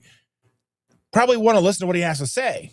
But that's not how this works. People don't go and look at things logically. Because if people looked at things logically, we wouldn't be where we are right now. We look at everything with emotion. We look at everything with an eye of skepticism. And I mean, rightfully so. I mean, we've been told countless things. Eggs are good, eggs are bad. Milk is good, milk is bad. Pork, the other white meat, chicken's better for you than beef, and all these things. And even this morning, Shandra was on her way to work this morning and was listening to a health thing which she listens to every Sunday.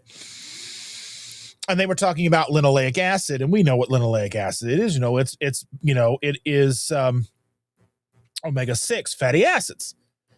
And it was talking about how if you are over-consuming animal meat with omega-6 or high linoleic acid, like most meats that we're getting from the grocery store, you are going to start seeing, now these are all from rat models, but they see, if mice are eating the food that is high in linoleic acid, such as, fish that has been fed high omega-6 pellets, say like farm-raised fish, that's going to transfer to the meat.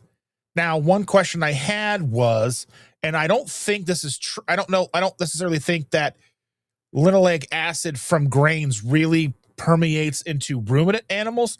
And maybe somebody can correct me if I'm wrong here. But I don't believe the ruminant animals pick up so much off the feed. So, I mean, that's why we're going to get less glyphosate, things like that. Like, let's see.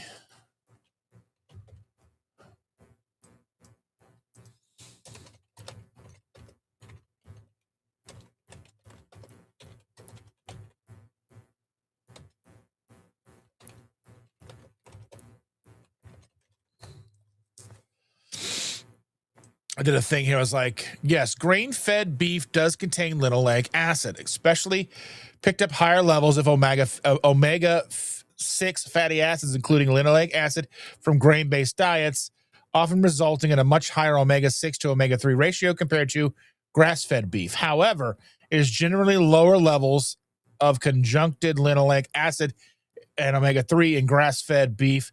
Let's see.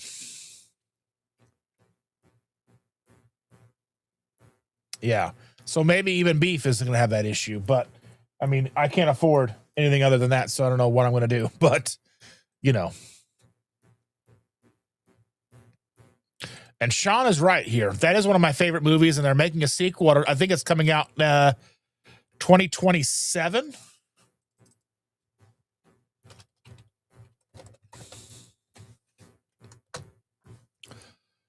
Let's see. Violent Night is an upcoming American Christmas action comedy film directed by Tommy Wirkola. It's supposed to be 2026, so maybe this Christmas. This Christmas is coming out December 4th, 2026. It is not for the faint of heart. It is a very violent movie, as the movie is called Violent Night. If you are okay with that kind of thing, go check it out. It is a decent movie, though. It's funny. It is a dark comedy, but it's funny. It's a new take on Santa Claus.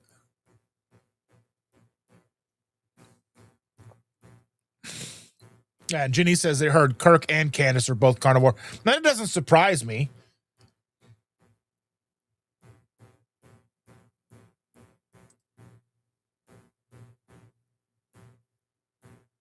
And Jerry says, "Who's watching the? I'm gonna be there for Butter Bob. I'll be there tonight. Do my best to be there." And Stacy's asking the question. And again, this is not what I'm trying to do here. She's like, Mike Tyson has his followers. Why not save them? That has nothing to do with what I'm trying to say. Mike Tyson has his followers. Kirk Cameron has his followers. What I'm saying is to the people at large, we're trying to help millions of people. So every time, what I'm trying to say is when we start collecting celebrities who are controversial, who are off the beaten path, yes, they have their own followers, and that's fantastic, but that is not what I'm trying to say here. I'm talking about the mainstream, the millions and millions of people who may have a perception of these people that is not favorable. So that's what I'm saying. And I mean, yes, every time one of these celebrities like Mike Tyson, Kirk Cameron, what have you, picks up and starts calling themselves carnivore, they are going to hopefully convert the people that are enamored with them, that follow them, listen to their podcast, whatever it is, watch whatever shows that they produce, follow them and their journey. So that's a definite positive aspect. But again, what I'm trying to convey is the fact that when someone like this comes out, someone like Kirk Cameron, someone like Mike Tyson, it typically gets picked up by the mainstream media in a negative fashion. That's what I'm trying to get at here. I'm not trying to throw shade on any of these people.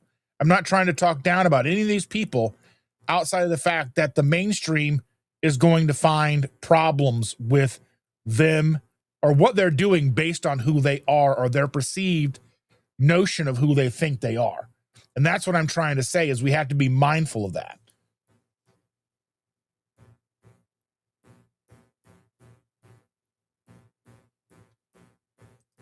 And Chris says, if we want to help change the world, we can't be obstinate about standing against them loudly with no compassion or gentleness in how we approach them. It makes us look crazy. Yeah. And that's what I'm trying to say. Like, my thing is we have a lot of work to do. It's going to take me, Chris, Stacy, Jerry, Evelyn, all of us, every single one of us. It's going to take Kirk Cameron. It's going to take Mike Tyson. It's going to take Joe Rogan. It's going to take all these people who are talking about carnivore. But we have to understand at the same time that with these high-profile people is going to come even, there's going to be pushback from them. There's going to be pushback from people who don't like them. It doesn't matter. It doesn't matter if everything that, like, you take someone, we can talk about, RFK. If RFK can come out and everything out of his mouth could be 100% true, factual, on point, nothing wrong with anything that he says. I don't believe that that's the case, because no man is going to be that way, especially a man in his position. He's got people he's beholden to, regardless of what we think. So someone like RFK comes out and says something, there's going to be a huge swath of people who are going to discount it right off the top, just because it's him. Has no bearing on whether he's true, not true, doesn't matter. That's just, that's the facts that we are again battling uphill. We've got articles coming out daily against what we are talking about. We've got all of the industry, be it pharmaceutical, medical, food manufacturers, all these things stacked against us. So they're pushing against us. So we just have to make sure that we are doing our due diligence and making ourselves as open and receptive and accepting and transparent as we can. Because I'm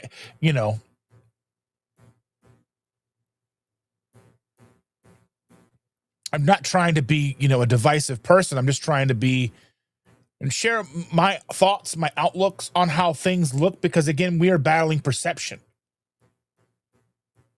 We're battling what it looks like we're doing. Not necessarily what it is that we're doing, but what does it look like we're doing? Because we are, for all intents and purposes, eating in a way, and N equals 1 per each and every one of us, whether it's a carnivore, ketovore, keto, low carb, Stacy keto, Jerry keto, Jerry carnivore, whatever it is. We're doing it for our own benefit to make ourselves healthy. But we know the perception that is we are doing the opposite. We've all been told that we are doing the wrong thing. We are going to make ourselves unhealthy and sick. We're going to have a heart attack. We're going to have this. We're going to have that. We're going to have whatever. So we're already from jump battling poor perception. So again, I'm talking about perception. We are battling perception. What do people think we're about? Do they think we're crazy? But we've got to understand we should do everything in our power to not add fuel to that fire. And I think that's what Chris is trying to say. Again, I'm not trying to put words in his mouth and all that, Yeah. And and if we're fighting amongst ourselves, then none of us are going to, no one's going to listen to what we have to say anyway. And I see that a lot with carnivore creators, where they only want to surround themselves with other carnivores. They only want to talk about carnivore. They don't want to, and that's fine. They can do that all they want. But again, it's going to take, the idea it takes a village. There's a reason it takes a village. Because you got to have the blacksmith. You got to have the carpenter. You've got to have the cobbler. You've got to have the person growing the food. You got to have someone doing the butchering. You've got to have everything to make it work. It's going to take all of us to make this work. Because like I said, the deck is stacked against us. There's articles every day coming out in major publications that millions of people read saying that what we are doing is incorrect.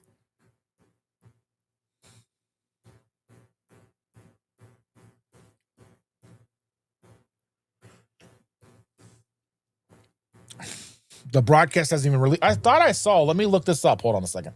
I thought I saw that there was something on his channel. Maybe it hadn't released yet. I was just skimming by.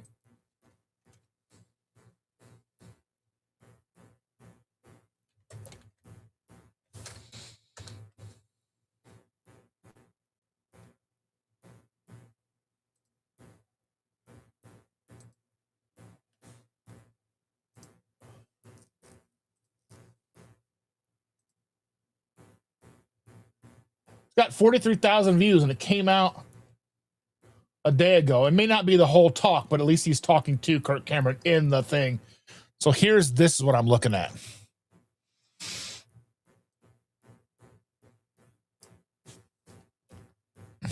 This is Dr. Barry.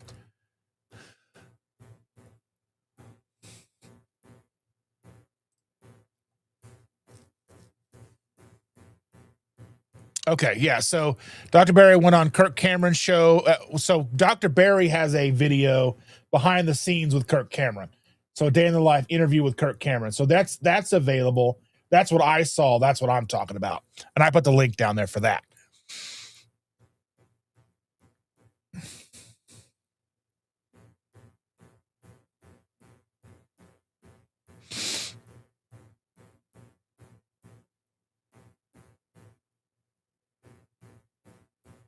Risa's here. Good morning, Risa. Thank you for being here.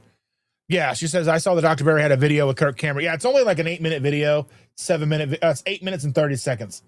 But it's just like a day with Dr. Barry. And I was talking with Shander about that because Dr. Barry is going into politics. He's going in, I mean, he's working with politicians. I don't know if he's going into politics, but he's working with Tennessee legislators trying to make, trying to get things to be healthier and stuff for Tennesseans. Is that what you're called, Tennesseans?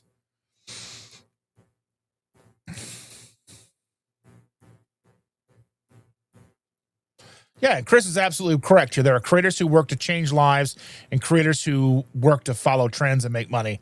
We need the former and politely avoid the latter. Yeah, and I mean, sometimes it's difficult to tell the difference. I guess those of us who show up week after week making nothing. I guess there's that, right?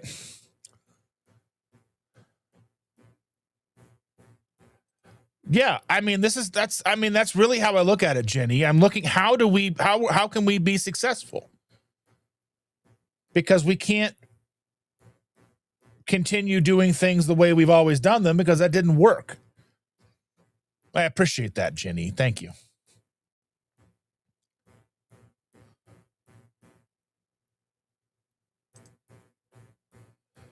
And Chris says, I have to say that I've seen a huge uptick in messages from people leaving carnivore and even keto, not because of the food and health connection, but because of the community and how they get treated. 100%. And I know it's not just like a Facebook thing or a YouTube thing. It's an all around thing because I see it on Reddit. I see it everywhere. People are so quick to just jump on people if they're not doing it the way they think they should do it.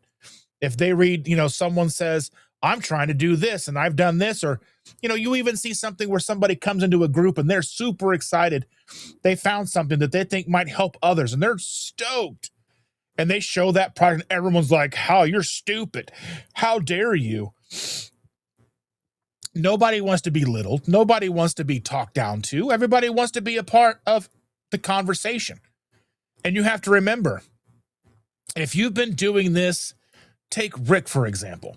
Rick has been doing this his whole life.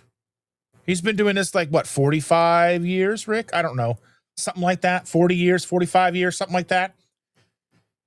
You have 45 years of knowledge under your belt, right, Rick? There's a lot of us in here that have been doing it 10, 5, 3 years. And we can't expect somebody coming in who started yesterday to know what we know. And we can't belittle them and make them feel dumb because they don't know.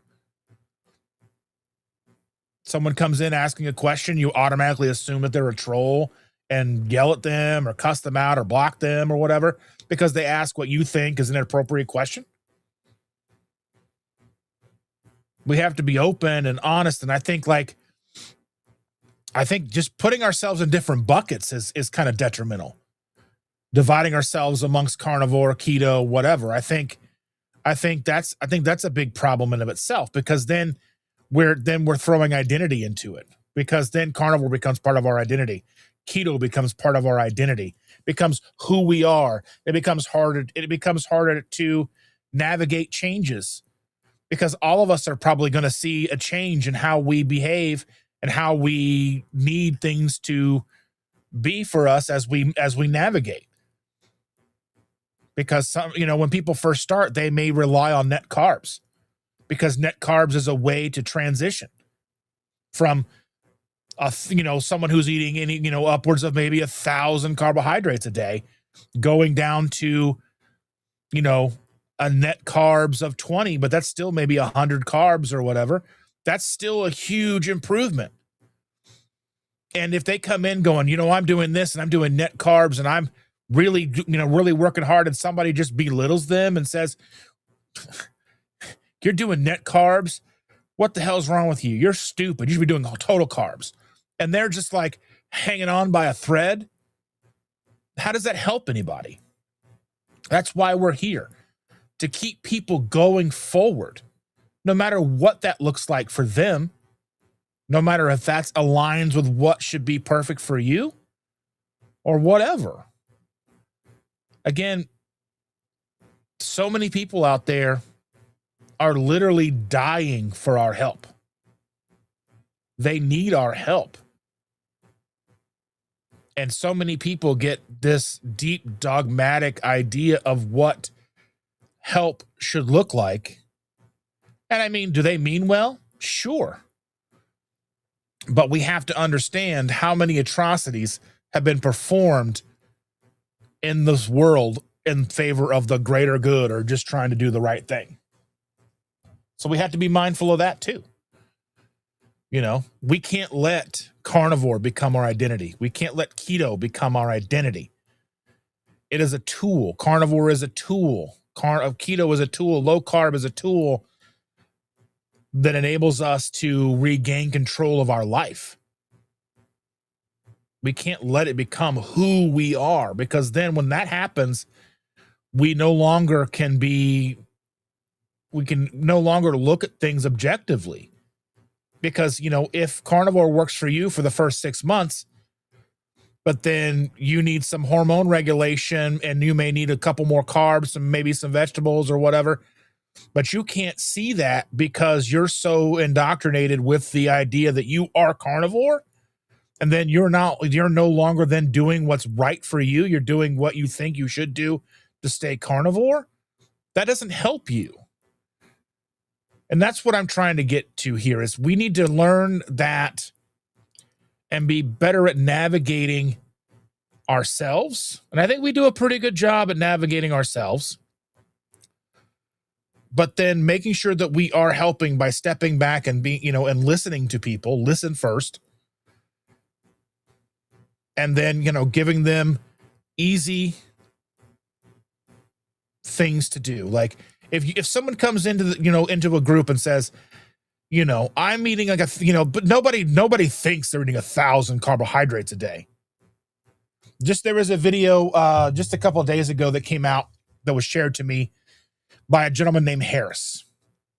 And Harris is a gamer, streamer, and he puts content out focused on streaming, electronics and such to help people stream better, who do gaming and all that stuff, right? So people who stream on Twitch, all these things. He comes out and makes content for things like stream decks and webcams and all these things. He has a secondary channel that I was not aware of, that he hadn't posted in 2 years until just a couple of days ago. He starts talking about his battle with sugar. And let me see if I can put this up here real quick for that. I want to put it in the chat because I think it's a very important video to listen to. He's not talking about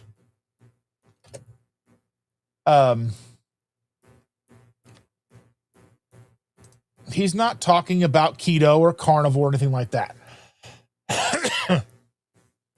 He's just talking about he quit sugar for 30 days. Now, he didn't say he quit carbohydrates. He just said sugar. But the things he was talking about are very valuable to the, we can look at what he's doing and we can take a note. Like, the average person has no understanding really of what it is they're eating. He would talk about, for one snack during the day, he would have a 16-ounce Red Bull, which I think was 50 to 60 grams of sugar. So 50 to 60 grams of sugar in one Red Bull. And then he would have these candies, these gummy candies that had like nerds on the outside of them. He'd eat a package of those. There was 20 grams of sugar per serving. And each bag, which was like basically a single serving bag to most people, was actually 5 servings. So in his snack alone was 150 grams of sugar. So he's talking about this. And he's like, I have to make a change. And he is he is an average normal person, not in our community whatsoever. He's in a completely different niche. But he started making and putting the dots together. So he's out there and he's looking, he's like, I'm trying to get away from sugar. But he's like, I go to the post office, there's sugar. I go to FedEx, there's sugar. I go into, wherever, there's sugar. I go to a game store, there's sugar. I go into Target, there's sugar. I go in everywhere, there's sugar, sugar, sugar. It's everywhere. It's right there, right in front of your face. And he's like, then, my family and I was trying to do a no sugar for 30 days. And he added up how many grams of, how much sugar 130 grams or 150 grams of sugar is over 30 days. It's like pounds of sugar. And we don't even realize. And he was talking about like 200 years ago or whatever, we would have 5 grams of sugar in a day. Now we're having 150 grams of sugar in just a snack.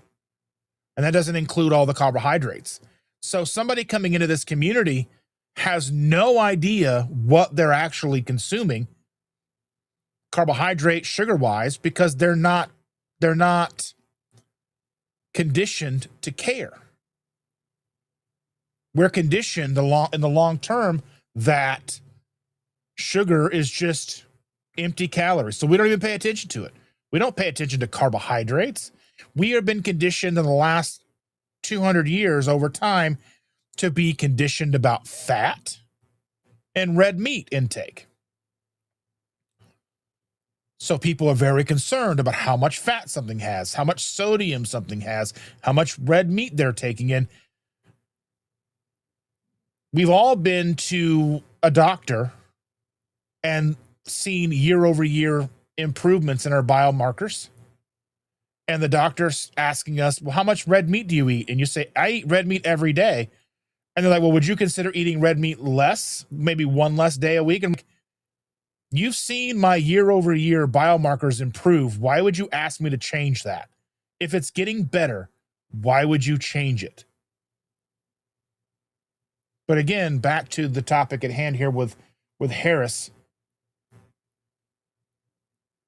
Hopefully, someone like Harris, who's not in our community, he's just a person. And I mean, he's coming at this from not a keto, not a carnivore, not a diet. He just said, hey, I started out at 30-day challenge and it lasted 100. And, he was a little chubby. I mean, he's a normal looking man. And by the time he was done, you could see his abs and stuff just from cutting out sugar. Like I said, he wasn't a fat person, just a chubby guy, not even really all that chubby and just kind of doughy, but a normal looking doughy guy, right?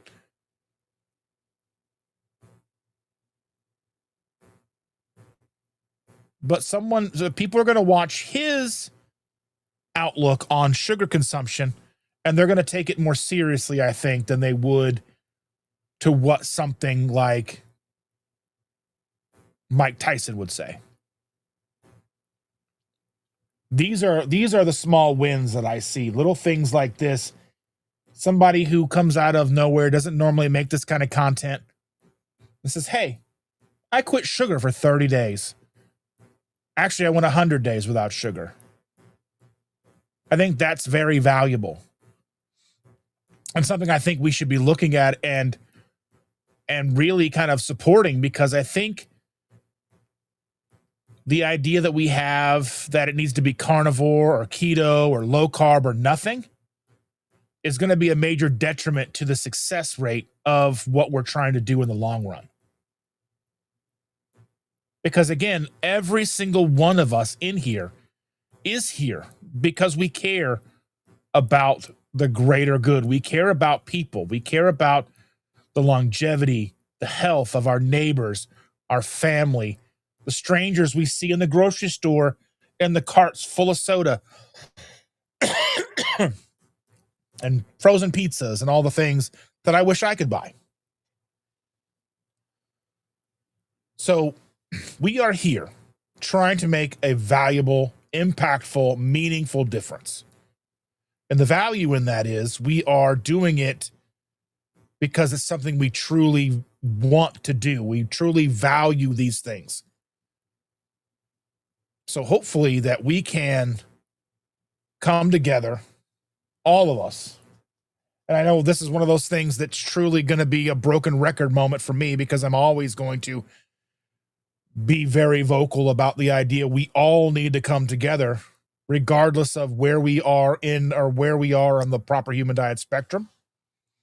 We have to not let these things become our identities. We have to be open to the fact that people are going to come to us and they're going to change things that may not be what we would consider enough, but it might be drastically better for them. Like, again, if a person is having just a snack that's 150 grams of sugar, what's the rest of their day look like? We have no idea. Now, for someone like us in our community, 1,000 grams of carbohydrates in a day seems preposterous. But if you figure a person eats like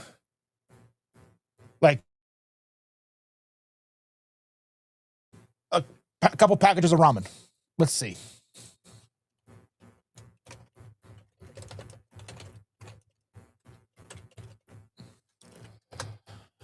Let's see.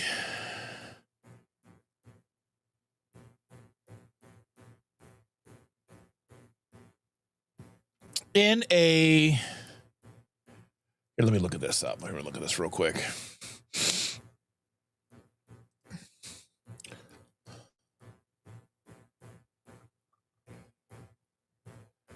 So in one package of ramen, it is 56 grams of carbohydrates, I think. Yeah, 54 grams of carbohydrates. The average person eats like 2 to 3 packages. And just one meal is 150 grams of carbohydrates. Pair that with a 150 gram sugar snack, there's 300 mil. That's 300 in just that. And then you're going to add probably who knows what other snacking, sodas. You start adding soda into that mix. You add 6 12-ounce sodas in a day. Right there is another 200 grams of carbohydrates if they're drinking full sugar soda. So again, this deck is stacked against us in more ways than one. It's stacked against us because of what food culture is. It's stacked against us because of the propaganda, the placement of everything in the grocery store, the fact that all these things are in the grocery store. Do I think we're ever going to ever come into a time where we are still a fully functioning society, that we no longer have all these processed foods? No, I don't think so. I think the only way we're going to see a complete end to processed foods is if we have some sort of societal ending event. But I think we're always going to have highly processed food because they're cheap. They're cheap to make. They're highly profitable. So regardless of what we want to do, they're probably always going to be there. Now, how the level and the prevalence is what's going to matter there, right? Right now, they take up, highly palatable, highly processed foods take up probably, I would say, a conservative number of 60% of the grocery store. Maybe we get that down. Maybe we start working and get that down to 40%, 30%. Again, like, kind of how I've started to learn things from the coaching classes and such is, how do you start breaking off the things you want to change into small, achievable goals that don't disrupt your life that much? How can you make changes that have big impact, that are easily digestible and easily replicatable?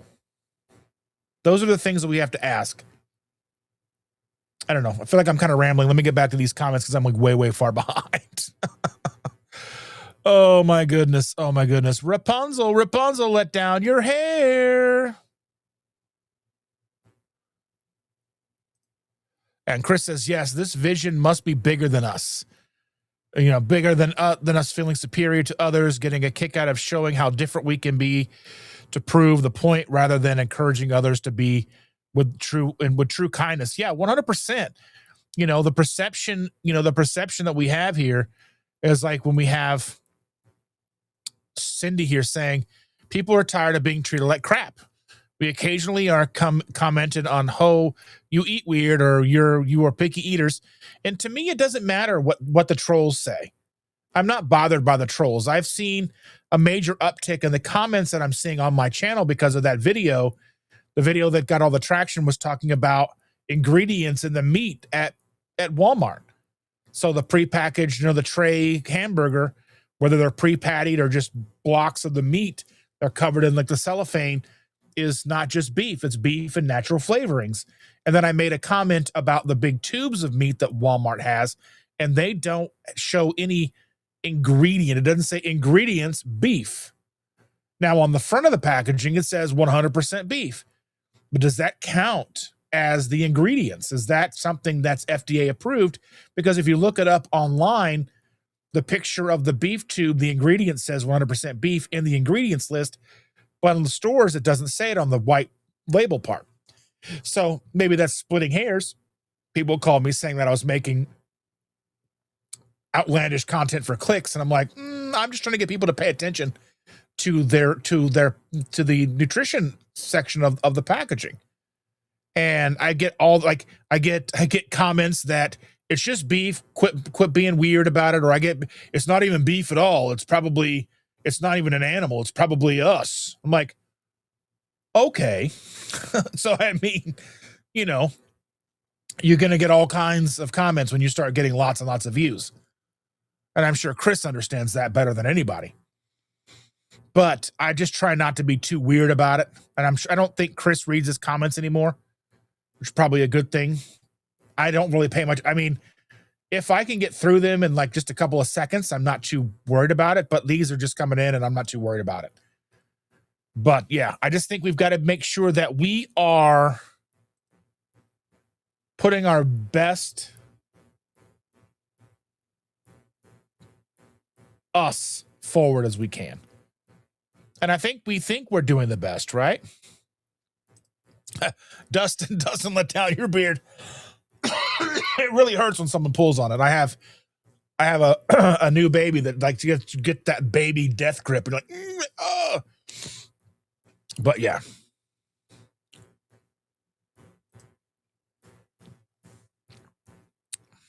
Stacy said, I showed someone my wedding photos and she said, you were fat. Thanks. I didn't know. I know. It's like, I don't know. People are weird.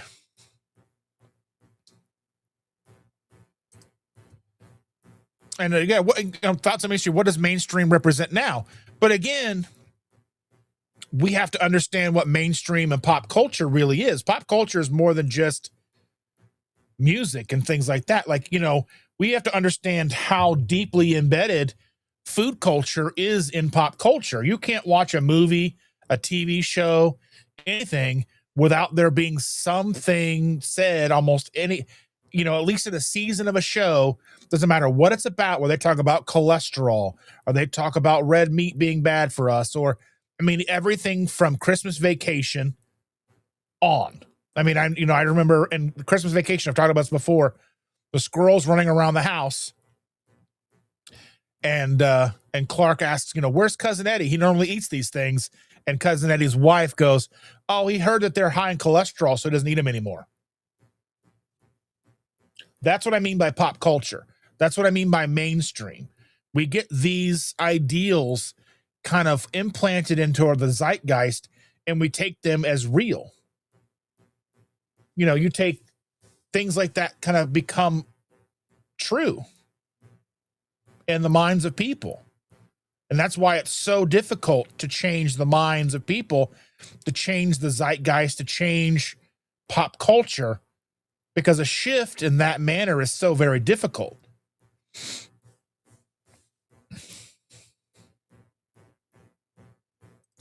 And Chris says, if carnivores would spend more time supporting people who struggle with truth and less time beating up imperfection, we would literally change the world 1,000%. Oh, I understand. I don't take anything seriously. Susie is here. Susie Underwood. Good morning, and everyone popping in to say hi. Well, thank you for being here. Truly, truly appreciate you being here and saying hello. Yeah, and Carl hits the nail on the head. Community is so very important, but it has to be healthy, respectful community. Treat it, you don't want us to be treated like crap, because we're out of here. If somebody, if I go to a live and I don't feel like the person running the live actually cares what's going on in the chat, or they don't, not that they have to acknowledge the chat, because I do lives where I don't really acknowledge the chat. If I have a guest on, I'm letting the guest talk. And then if we have time to get to questions, and we get to questions, and we get to comments and such. But I just you can kind of get a feeling of people and how they are, how, you can get vibes off people, I don't want people to treat me bad. I don't want to treat people bad. I want to be good to everybody that comes in here, even people that might be considered trolls or whatever. Do they have a valid thing that they're saying, regardless of how they say it, kind of thing? So, yeah.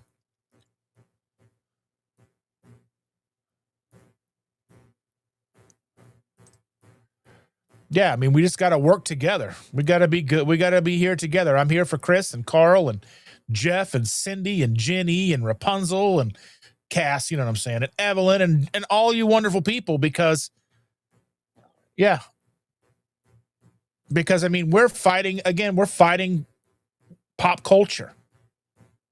Again, the deck is stacked against us. We have so much work to do. How do we figure out where the best to start? I think maybe we've done that already. We're starting with us. That's that whole mentality. If you're on an airplane, put your face mask on first before you help your kids. Because if you can't breathe, you're not going to be very good help to them for very long. So that's kind of, we have to work on us. And then we have to remember, people coming in these doors are struggling. They don't know what's true. They don't know if what we're saying is true. They're not here. They don't necessarily have to trust us. We have to earn their trust. We have to earn all their trust. Anybody who comes into our community, we have to earn their trust. Because why? Why do we have to earn their trust? Because at every turn, their trust has been taken advantage of, monetized, sold back to them as something else. They've been told this, that, and the other so many times. They have no idea which way is up. So if somebody's going to come into this community and kind of give themselves to what we have going on here, they're not going to do so if they don't trust us. And if they come in and see that we are infighting and we are we're not making things easy on each other, they're not going to stick around. If I came in and watched the comments in some of these videos, I'd be out of here faster than anything.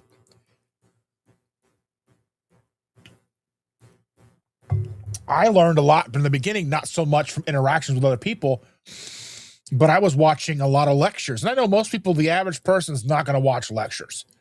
I was watching stuff from Low Carb Down Under, Low Carb USA, watching things by Dr. Finney and Professor Noakes, and, even, all the people that work with Finney, Volek and, let's see, Jason Fung and Dr. Westman and all these wonderful people. That's who I was watching. And I wasn't involved in the community. I was just watching what they had to say. It took me a while to find this community. And it took me longer to start building and trying to add to it myself. Outside of like just posting on YouTube or posting on Instagram and whatnot. Yeah, 1,000,000,000%. If we can't stand together, we're not going to succeed.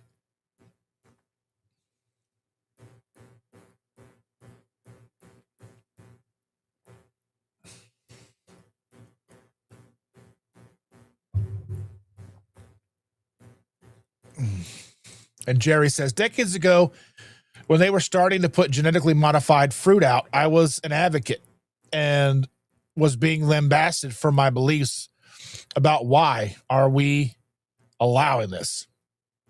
So you were against the genetically modified fruit or whatever. I mean, we've been selectively breeding fruit for a long time, and I don't know what they're doing to fruit to genetically modify it. I don't know if they're doing that more to the seeds, become proprietary. That's the weird stuff to me. I don't know. But yeah, there's weird stuff going on out there.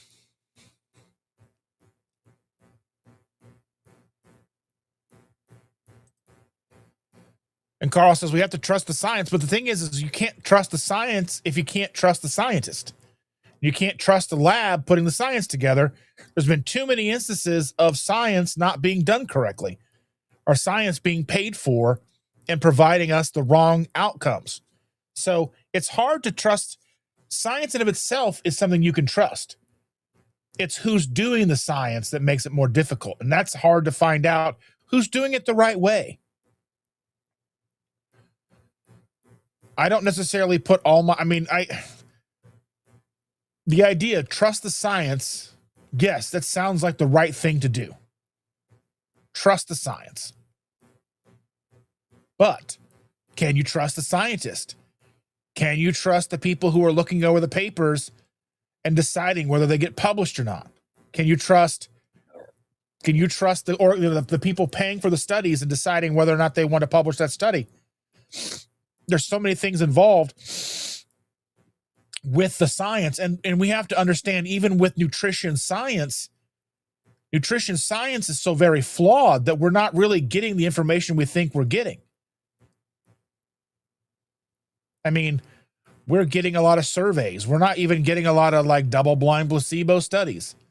That's easier when it comes to pills. It's not easy when it comes to what are you eating. Because if all you have to do is take one pill a day, and you take your pill a day, it's easier to track the results. But if you need to only eat X, Y, and Z every day and avoid A, B, and C, well, you're just really at the mercy of the person saying they're doing it right. Because it's not ethical to put people in a situation where you have full control over what they eat. I know that most of the most valuable studies have been done in like mental hospitals and things like that. But that's not ethical. Most of doing actual studies or being able to actually trust the science isn't ethical. And you have to remember, we're not mice. We're not rats. We're not these things that they test things on. They're extrapolating data. But again, who's paying for who's paying for the study? Why are they paying for the study? How do we know the results are actual? Because we've seen too often, like with Harvard and the sugar, they blame fat instead of sugar, and they were paid to do so because the sugar industry went and got the tobacco people to do all the things for them. So I don't know. It's just, we're in a weird time, because there was a time where I'm like, yeah, we got to trust the science, but I don't know if we can. And that makes you sound like a crazy person. Not being able to trust the science makes you sound crazy. And I feel crazy even saying that you can't trust the science, because science is the thing we should be able to trust. We should be able to trust the scientific method. We should be able to have faith in scientists to do what they say they're going to do and provide the results they say they're providing. And it makes me feel like a crazy person that I can't trust the science. Even when the science comes out and gives me the results that I want to see, I'm like, is this really what we need? You know what I mean? Like, is this real?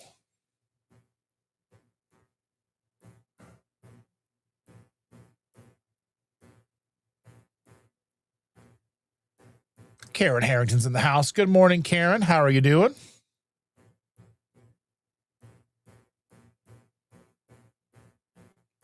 And Stacy says, I quit my classes. I didn't feel qualified. Imposter syndrome is real. I wasn't taking the class to get rich or become full-time YouTuber. I wanted the knowledge to give when I answered questions. Yeah. And I think you still have plenty of knowledge to be able to answer questions, Stacy. You have all the Stacy's experience to go by, the things that you've seen. That doesn't mean you're going to be able to fix everybody's problems, but you have a basic understanding of what's going on. I've taken a health coaching class, and I'm this close to being done with it. Do I think I'm ready to be a full qualified health coach? I've never even really done it. I've got to do it. I've got to get out there, and I got to put the legwork in, and I got to get up to where I'm helping people.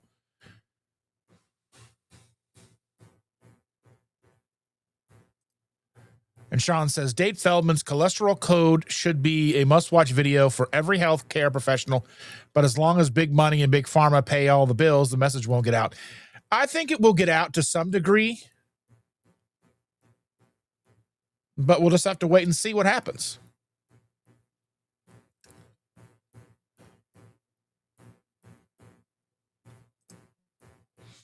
And Evelyn says, Halle Berry has been keto for years and you can't say she's, no, she's not out of shape. She's in great shape.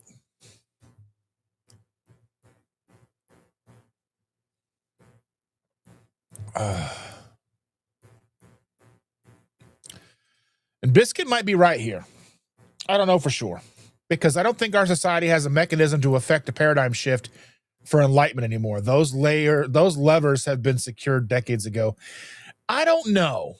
Part of me, the defeatist attitude part of me kind of thinks this might be true, but then again, I think where there's a will, there's a way. It comes down to what the grasshopper in Bug's Life said. You know, they're like, it's just one ant. It's just one ant. He goes, well, it's just one ant. Yeah, that's fine. But what about if it's all the ants? I mean, realistically, we start to make changes with our wallets. We start buying more meat. They're going to try to sell more meat. We started buying keto. We started eating keto. We started promoting keto. What happened? They started dumping keto products into the market. Now, the problem with that was a lot of us weren't really interested in those products. Again, for a while, they were a novelty, and a lot of people were buying them thinking they were doing keto. So there was a majority of those being purchased, and probably purchased very well early on. But the people who were kind of in the know were like, well, that's not really keto. I bought a lot of that stuff to review, to talk about, and give my opinions on. But it wasn't things we bought all the time. There were a couple of things that we liked, a couple of things that I thought were valuable and made sense, but those are gone. Those things usually don't last. And again, like most things, most keto branded things have kind of gone by the wayside. You can just really find keto bread in the stores now, which I even think, like, if somebody's coming new to this, coming new to this community, and they're like, hey, I'm eating a keto sandwich every day on keto bread. Awesome. Is that the best that they can do right now? Then celebrate the best they can do right now. If that's a win for them, celebrate it. instead of telling them how bad that is for them? Did they not eat something they would have eaten instead?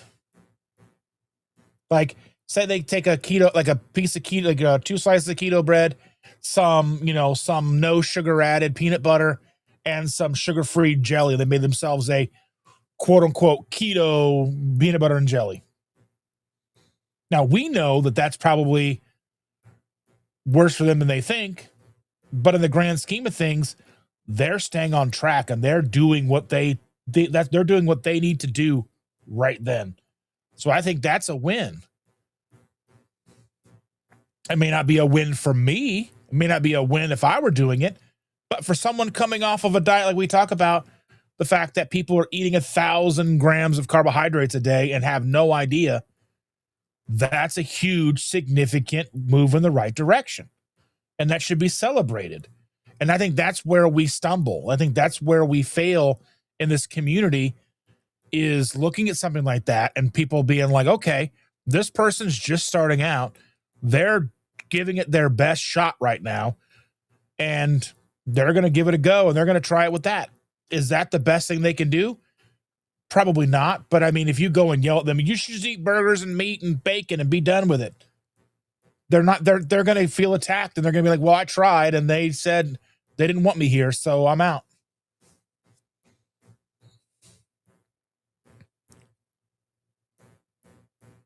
And Jeff says it's difficult to get the word out and be kind about it. I don't think that it is. And I'm not trying to be argumentative here, because it's not.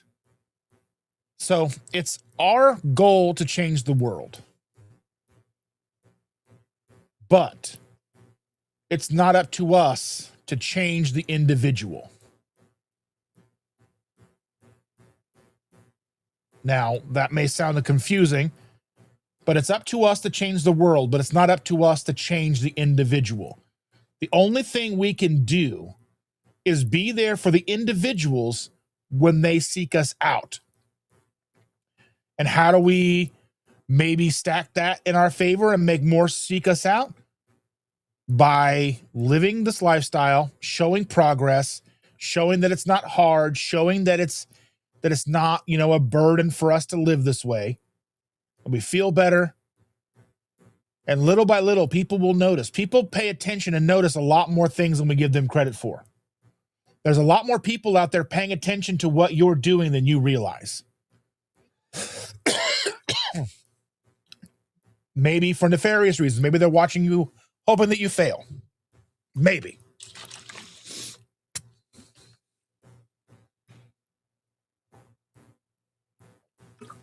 Little grape salty, boys and girls. Grape salty. If you want to get some grape salty, I would appreciate going over to KetoSimple.shop and getting some. It's delicious. It's literally my favorite. I'm not just saying that because I'm an affiliate with them or anything like that. I truly love this stuff. It's the best one they've ever come out with, and I love it. But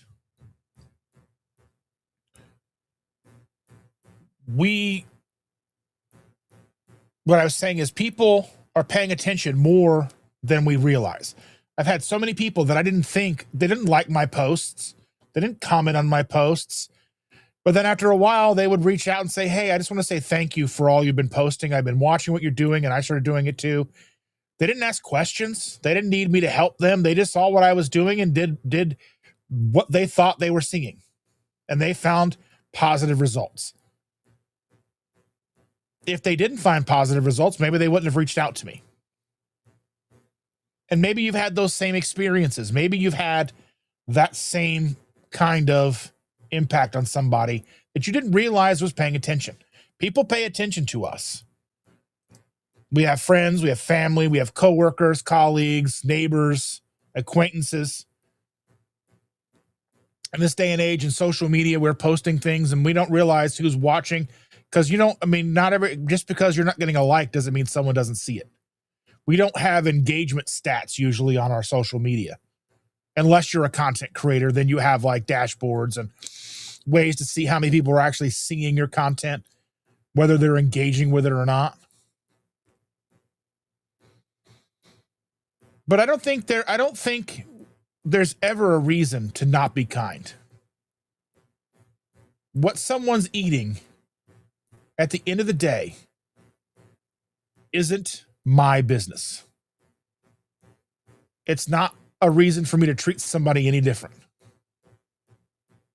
It's not there for me to be unkind to them, rude to them.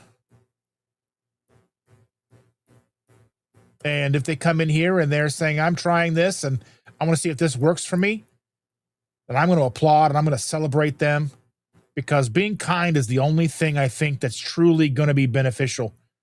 Now, is there tough love and things like that? I think, yeah, sure, that plays a part in some places, but that's more in line with people you have a direct connection with, people that you are like your brother, your mom, your dad, your sister, your spouse, your kids. But the average person, just kindness. There's never a reason, I don't think, to not have kindness. I don't have a reason to be mean to somebody. Because even if something, even if I have to step out and be someone that I don't necessarily want to be, it doesn't mean I'm not gonna, this doesn't mean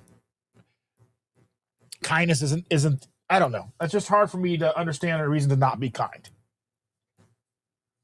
Even if they're being a jerk to me, they're being a jerk. They're either trying to be funny, or they're trying to get clout, or they're trying to get clicks, or whatever. They're trying to be whoever they are on the internet. They believe what they're saying or whatever. It's no bearing on me. There's no reason for me not to be kind. I get the worst comments and I'm like, thank you. Thanks for watching.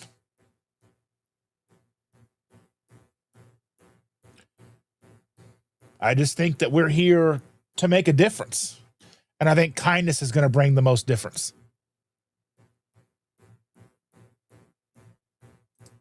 And Carl says, sadly, the media exploits anything and everyone to increase their audience and make money for their advertisers. They grab clickbait reputations and fringe health trends and throw shade to build. Yeah, I try not to do that.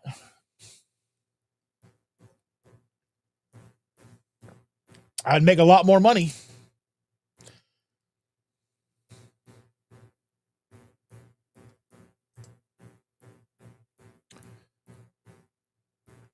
Some of them are very cult, leaning cult-like.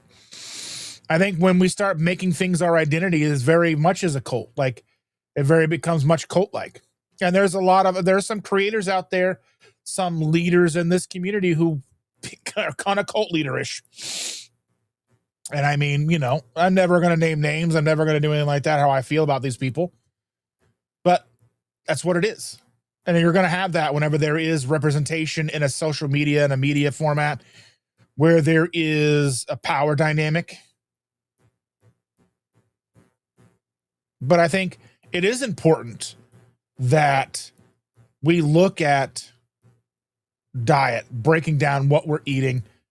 And I think it truly is impactful to understand that it should be a spectrum. And I don't think, whole food, single ingredient to the best of our ability, as low carb as we can, I think is very important. Whether you're adding, sourdough bread to yours, or you're just going strictly carnivore. Again, I think as long as you are doing it because you're trying something out for yourself and you're trying to be an N equals 1 and not just trying to do carnivore because that's what's popular or that's what you think you should do, I think that's very beneficial. And I think we should hopefully get to understand ourselves so we can make those distinctions, because finding true health and finding sustainability should be the goal.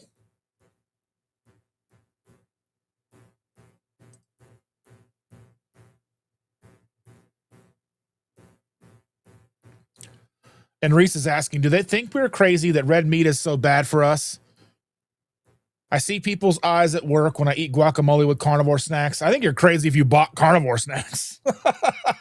I can't afford carnivore snacks. I did that yesterday. They asked me about the carnivore snacks. I mean, they're delicious. I think I've tried them before. I think they're pretty good. But I don't know. People are curious. Humans are curious by nature. And they're going to ask questions. But they're coming in with their own preconceived notions. They're coming in with what they think they know. And then people do try to relate to you, and they try to make conversation. They try to understand you. And some people get it wrong. I don't think there's necessarily anything malicious about it. I think some people are awkward and some people don't know how to communicate with others, and they're trying to understand you. And I think a lot of times what we take as a negative interaction with somebody who is trying legitimately to understand who you are, I think that's a big thing as well.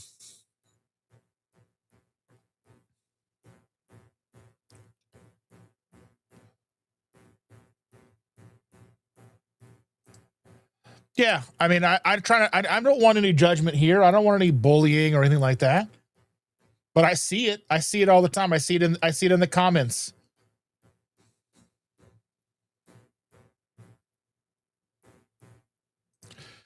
Biscuit says grassroots community efforts will save lives. Every single life saved is a blessing for humanity. We're doing good work. I'm encouraged to sustain and will remain optimistic due to you and others, Dustin. Yeah, that's what we're here for. Because if somebody watches or listens to what I have to say and makes an impact on them enough to change what they do, then that's going to be something that other people see. It doesn't have to come back to me. I don't care. If that person gets, say they get the inspiration from me, and then they go on, and then they make changes for themselves for the better, and somebody else notices and they make their changes, and then, that's the way we change the world. I'm not here necessarily for the recognition. And I've said all along, I would like to just be able to make this sustainable to where I can do what I need to do.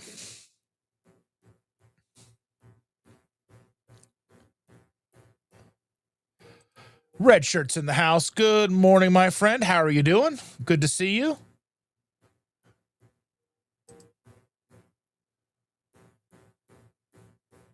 Yeah, I think Chris is people who can't figure out how to be kind, talking about this stuff to people are focused on their ego. Not, yeah, like who I am and what means to me has nothing. I want to share knowledge. I want to share what I understand. And if you ask me, I'll give you all the information that I have. But if you're coming to me and you say, hey, this is where I started, this is where I'm at, and this is where I'm feeling better and I'm here. And if you don't ask me what should I do next, then that's not my business. I'm just saying you're doing great. And if they ask me, then I will provide the information as I see fit.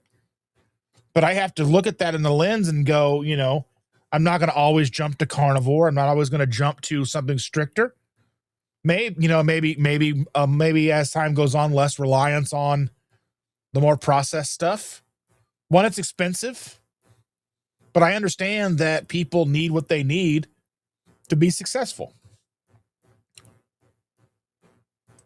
Yeah, 100%. The road to hell is paved with good intentions. People try to do the right thing all the time and fail. It ends up being catastrophic.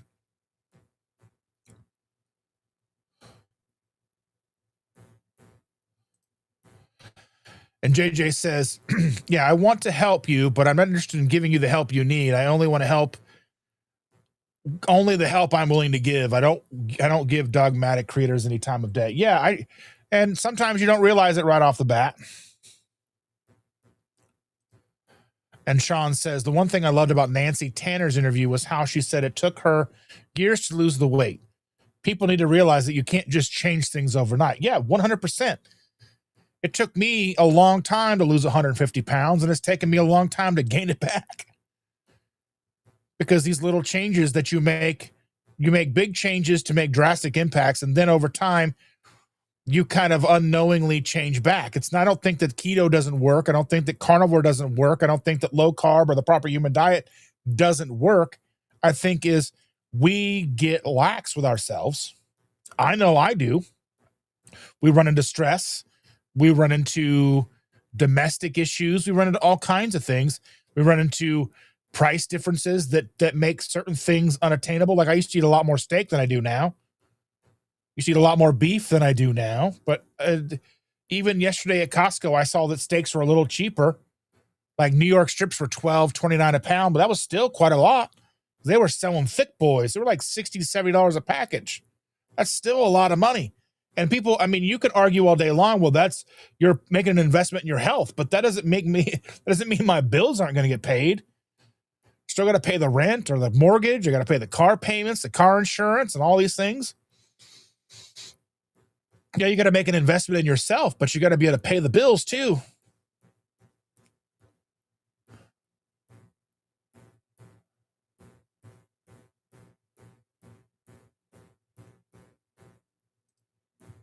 And Chris says, I'm a Christian and a carnivore. The two most judgmental, hateful groups I've ever interacted with are Christians and carnivores.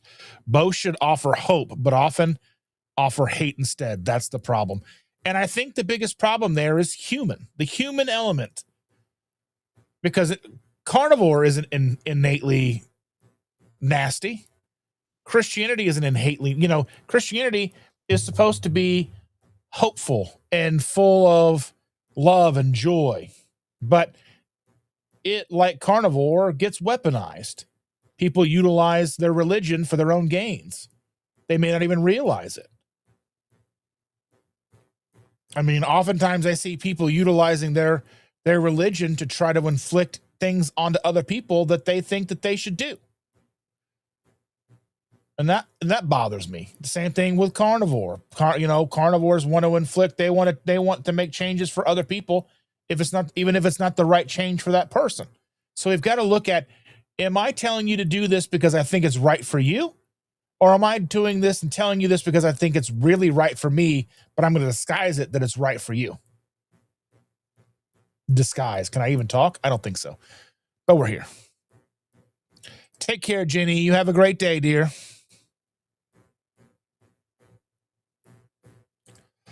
And Sean says the other thing that we are fighting is they are promoting medicines that work in the matter of weeks when the diet will take you years to fix issues. People are going to take the easy way all day. Yeah, 100%. And I mean, medications do have a place. Medications are a tool. If you've struggled for years with your diet and you found that you're still struggling and you find medication can help you, then by all means. But again, medication should be a tool in the process and not just the ultimate solution. And I think that's, again, something that we should be, talking about as well. Because do I think people should get bariatric surgery? Absolutely not. Has it probably saved many lives? Sure. I'm sure it's saved lives. Do I think the average person should jump on a GLP-1? No. But is it changing lives? Sure. Is it probably saving lives? Sure. Are those two things optimal? Absolutely not. But are they valuable tools for those who truly need them? Yes. As much as it pains me to say, I don't like them. I wish we didn't need them. I wish they weren't promoted. I wish there was, and I know that going into bariatric surgery, there's like a 6-month program you have to go through in most instances to be even considered. And if you mess up, you got to go start over again. Then insurance has to decide to pay. I've had people in my life get bariatric surgery that I don't believe truly needed it. I've seen people get bariatric surgery in my life, in my opinion, was more cosmetic. It wasn't a survival.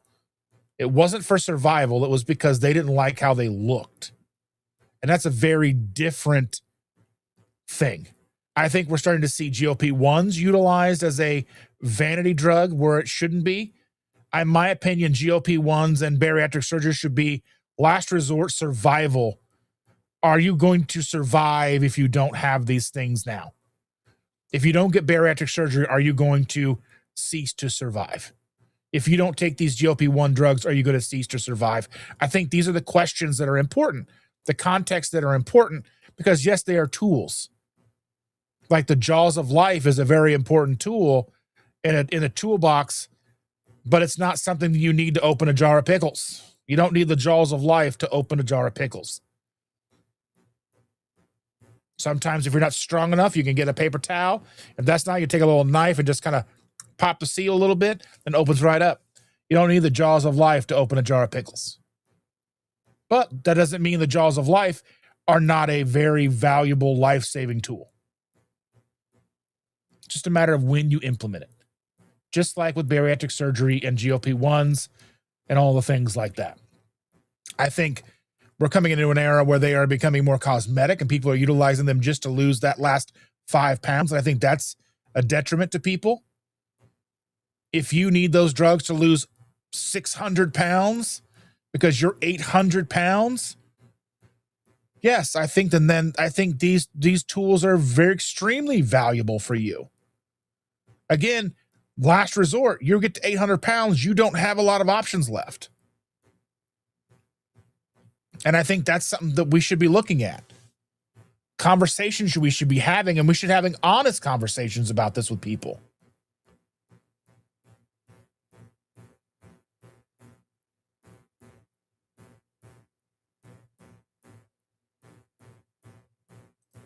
And Helen says, yeah, sugar is everywhere, but you need to be knowledgeable to not overeat it.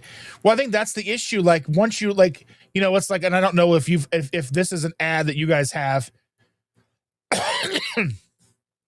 like Pringles. There's Pringles, like once you pop, you just can't stop. So you pop the Pringle and you just can't stop eating them until they're gone. Or Lay's, you can't just have one or whatever. I mean, these things are designed to be just, you can't, I mean, like candy is one of those things. It's like, once I start eating it, like that Dubai, like I've tried Dubai chocolate.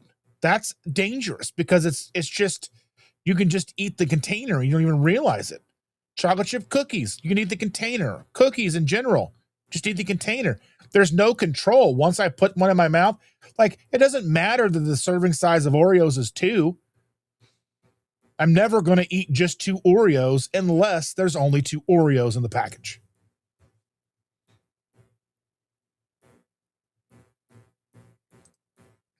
Now, here's something like, now, too much meat is not good for you either. Just like, I mean, literally, you can get water poisoning. You can drink too much water that you die. But I don't think that there is a level of protein that the average person is going to be able to consume that's going to have that problem. So I think we have to be realistic in looking at this stuff as well. Now, I mean, the idea that someone's going to eat more than maybe a couple of pounds of meat a day is probably not likely. Sean Baker is a gigantic person, and he eats like 2 to 4 pounds of beef a day. But even still, I don't think that that's bioavailable enough for him to get to the point where he's getting protein poisoning. I'm sure he's getting enough fat to help along with that. So I think we have to be mindful with sentiments like this as well. Like, I like the idea that plants are poison, or, that too much meat. I mean, but what's too much meat for one person? I mean, it's a valid question. I mean, now there are some people that probably shouldn't have, there's people out there probably shouldn't have more than 86 grams of protein in a day. But there's people out there who probably need 200 grams of protein a day. Again, it's an N equals 1 situation here. Yeah, I mean, you can look at that. Too much of anything isn't good. Like I said, you can have too much water and get water poisoning. Excuse me.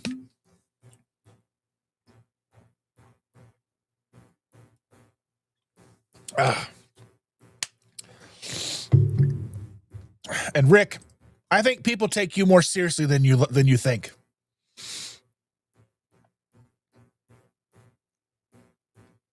Yvonne is here. Good morning from Texas. I quit sugar 10 years ago, but I regained a lot by snacking and overeating on carnivore, ketovore, and that's hard to shake. I mean, it really is. I mean, as a person, overeating is a thing that is a problem for me.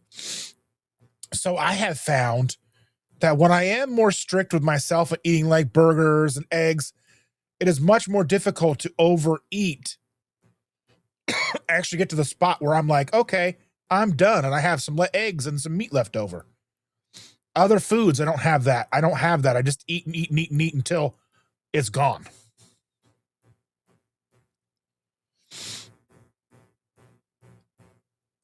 Oh, yeah, this would be ridiculous. Risa says, what doesn't help me is the management putting expired cookies in the break room every day, or some kind of a some kind of junk M&Ms or stop putting cookies in the break room. Yeah, I mean, that's ridiculous.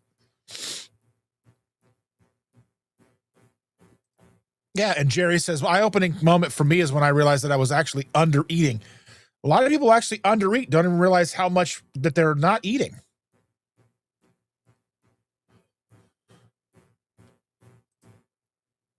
And Chris right here, and I mean, I imagine I was probably getting in this range at some point as well. I was getting 1,200 to 1,500 grams of carbohydrates in a single day most days. And it sounds insane until you start looking at what you're eating. Like, what's a box of cereal? 2 servings? I mean, realistically, a box of cereal is like 10 or 12 servings. But the way we eat cereal is like 2 servings per box. Or, the half gallon of ice cream. You eat half the thing of ice cream, and that's like 12 servings or whatever is supposed to be in there.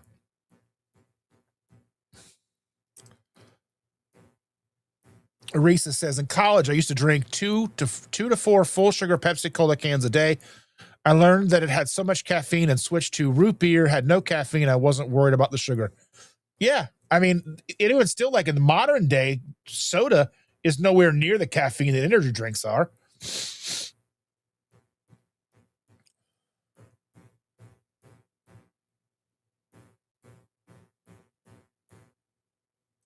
Our good friend Aaron is here. Good morning, Aaron. How are you doing, my friend? Hi, Dustin. Everybody, good to see you. Are you coming out to the Elkhart meetup on the 2nd, Aaron? It's a Monday, so I know it's a little difficult for some people to make it out. And yeah, Jen says one more thing. Why not keep a cooler in the break room or whatever you have with carnivore-based snacks, pretzels, meat sticks? Yeah, for sure. I did that. That's how I survived working in an office. And Risa says, now I drink 1 zero sugar soda 3 times a week at dinner time. Rest of the week, I drink flavored seltzer. I just can't drink flavored seltzer. It just makes me thirsty. It like literally dries my mouth out. I just can't. I don't know what it is. I tried. I'd buy them. I bought them by the case. And I just couldn't. I couldn't do it. Lance is in the house. Good morning, Lance. How are you doing, my friend? Oh, my goodness. I'm going to try to get to some of these comments I've got here. Rebecca's here all the way from South Africa. So good to see you. Let's see. So no more South Africa. We're in North Carolina. Or NC. Is that North Carolina? Are you in North Carolina? That's crazy. Are you stateside? That'd be awesome.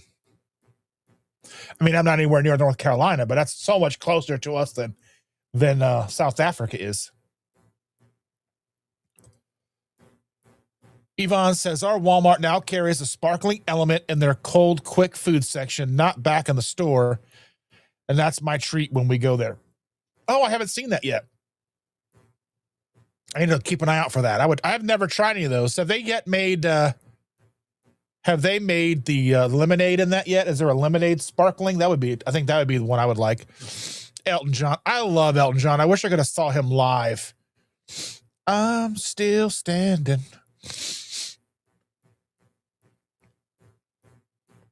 Oh, my goodness. And Terry says, this culture has the trust no one thing going on. And I think really it's not a matter of not trusting anybody. I think it's just got to figure out who you can trust.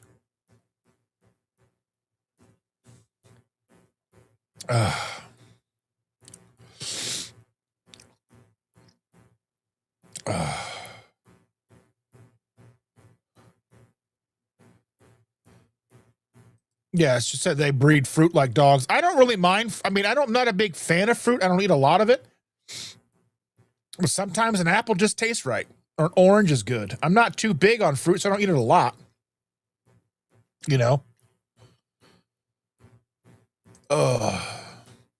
And Holly's here. Good morning. Holly says, all these ads everywhere saying take supplements or do this exercise program and in 30 days go from this to that, hurts credibility. Yeah, I mean, it's always been that thing. All the weight loss drugs that we've seen over the years.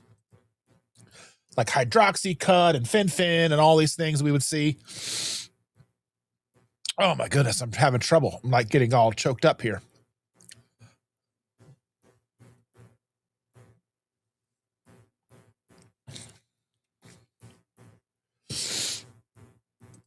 Scientist Sean says scientists should take the Hippocratic oath, swear to do no harm. You would think that they would be trying to do that, but I mean, think about the doctors who say do no harm and how much harm they do.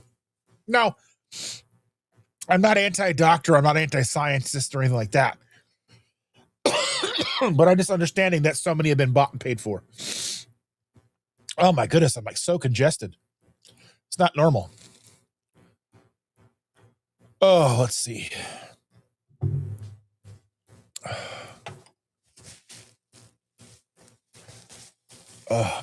Trying to squeeze through these comments because we're coming up on 3 hours. I'm gonna talk this long in a while.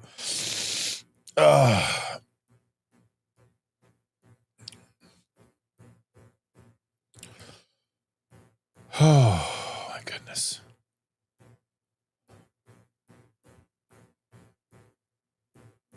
Oh, let's see. Lisa's out of here. Be good, Lisa. You're probably already gone. Just trying to catch through the last of these little things here.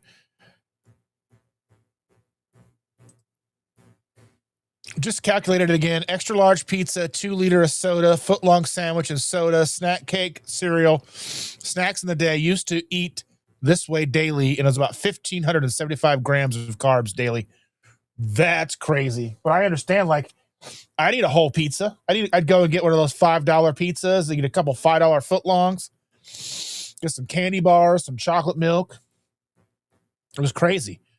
Julie Powell is a member. Thank you so very much, my dear. Thank you for being a member. I appreciate you so very much. Thank you to all the members, all the morning regulars, the friends, all of you.